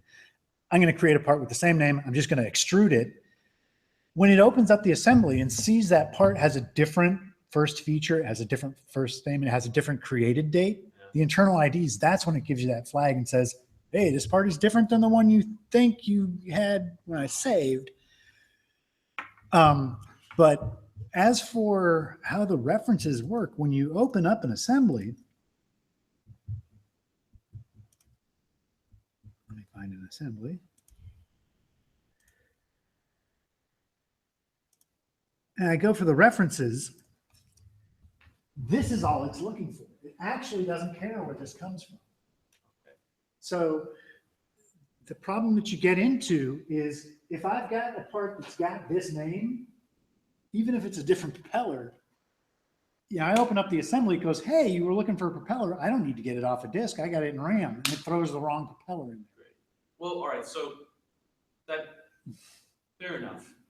If I open up if I use SolidWorks Explorer and I open up the folder with my pack and go and change it there, this should solve the problem, right? Line by line. Yes, I'm glad that you know about SolidWorks Explorer. Oh, I discovered that, yeah. Because I've been Googling these problems for a while. And name changing is, Dang it, I thought every that- once in a while it doesn't work. Right, you need to do it either through Explorer or if you've got a data manager, because it rewrites that reference. Not only does it change the name, and that's what Pack and Go is. When I was changing those cells, that's what Pack and Go is doing in the background. It's not only renaming the file to whatever I put in that cell, anything that references that file, it gets updated as well. Yeah. So Explorer does the same thing, where when you do a name change in Explorer, it gives you that option to look for references and change the references. What's really messing with me is that for the first time recently, I did a name change and it screwed everything up the same way as if I just went into my folder where it was saved and changed it. It didn't work. Using Explorer, it did that? Yeah. That is really I weird. swear it happened. I So believe now I'm you. really Strange paranoid. stuff happens. I'm really paranoid. I've worked All right. the phone bank before, and I've heard some crazy stuff that it's like, I don't believe you. And then sure enough, Halloween's it did coming happen. up. SolidWorks full moon craziness. You know, that's not supposed to happen. Thank you so much. All right. I hope that it was enlightening. Even I feel very enlightened. And, sweet. That's what we're here for. hope I don't have to ask any more questions. But I know it's I'm going to have a class every month. So if you want to fill up a notebook with questions to ask me, or you want to send me emails in between classes, it's part of X services. Even though you're not even part of X anymore, I'll do it for you. Oh, yeah. I should have said that. That's why I got to get this room. They didn't want you guys in Rails 1, which I couldn't understand. I'm like, what? He still has access to everything and I still come back for. Yeah. yeah, once in a while. Still our tools. That's right. All right. Have a good day. Yeah.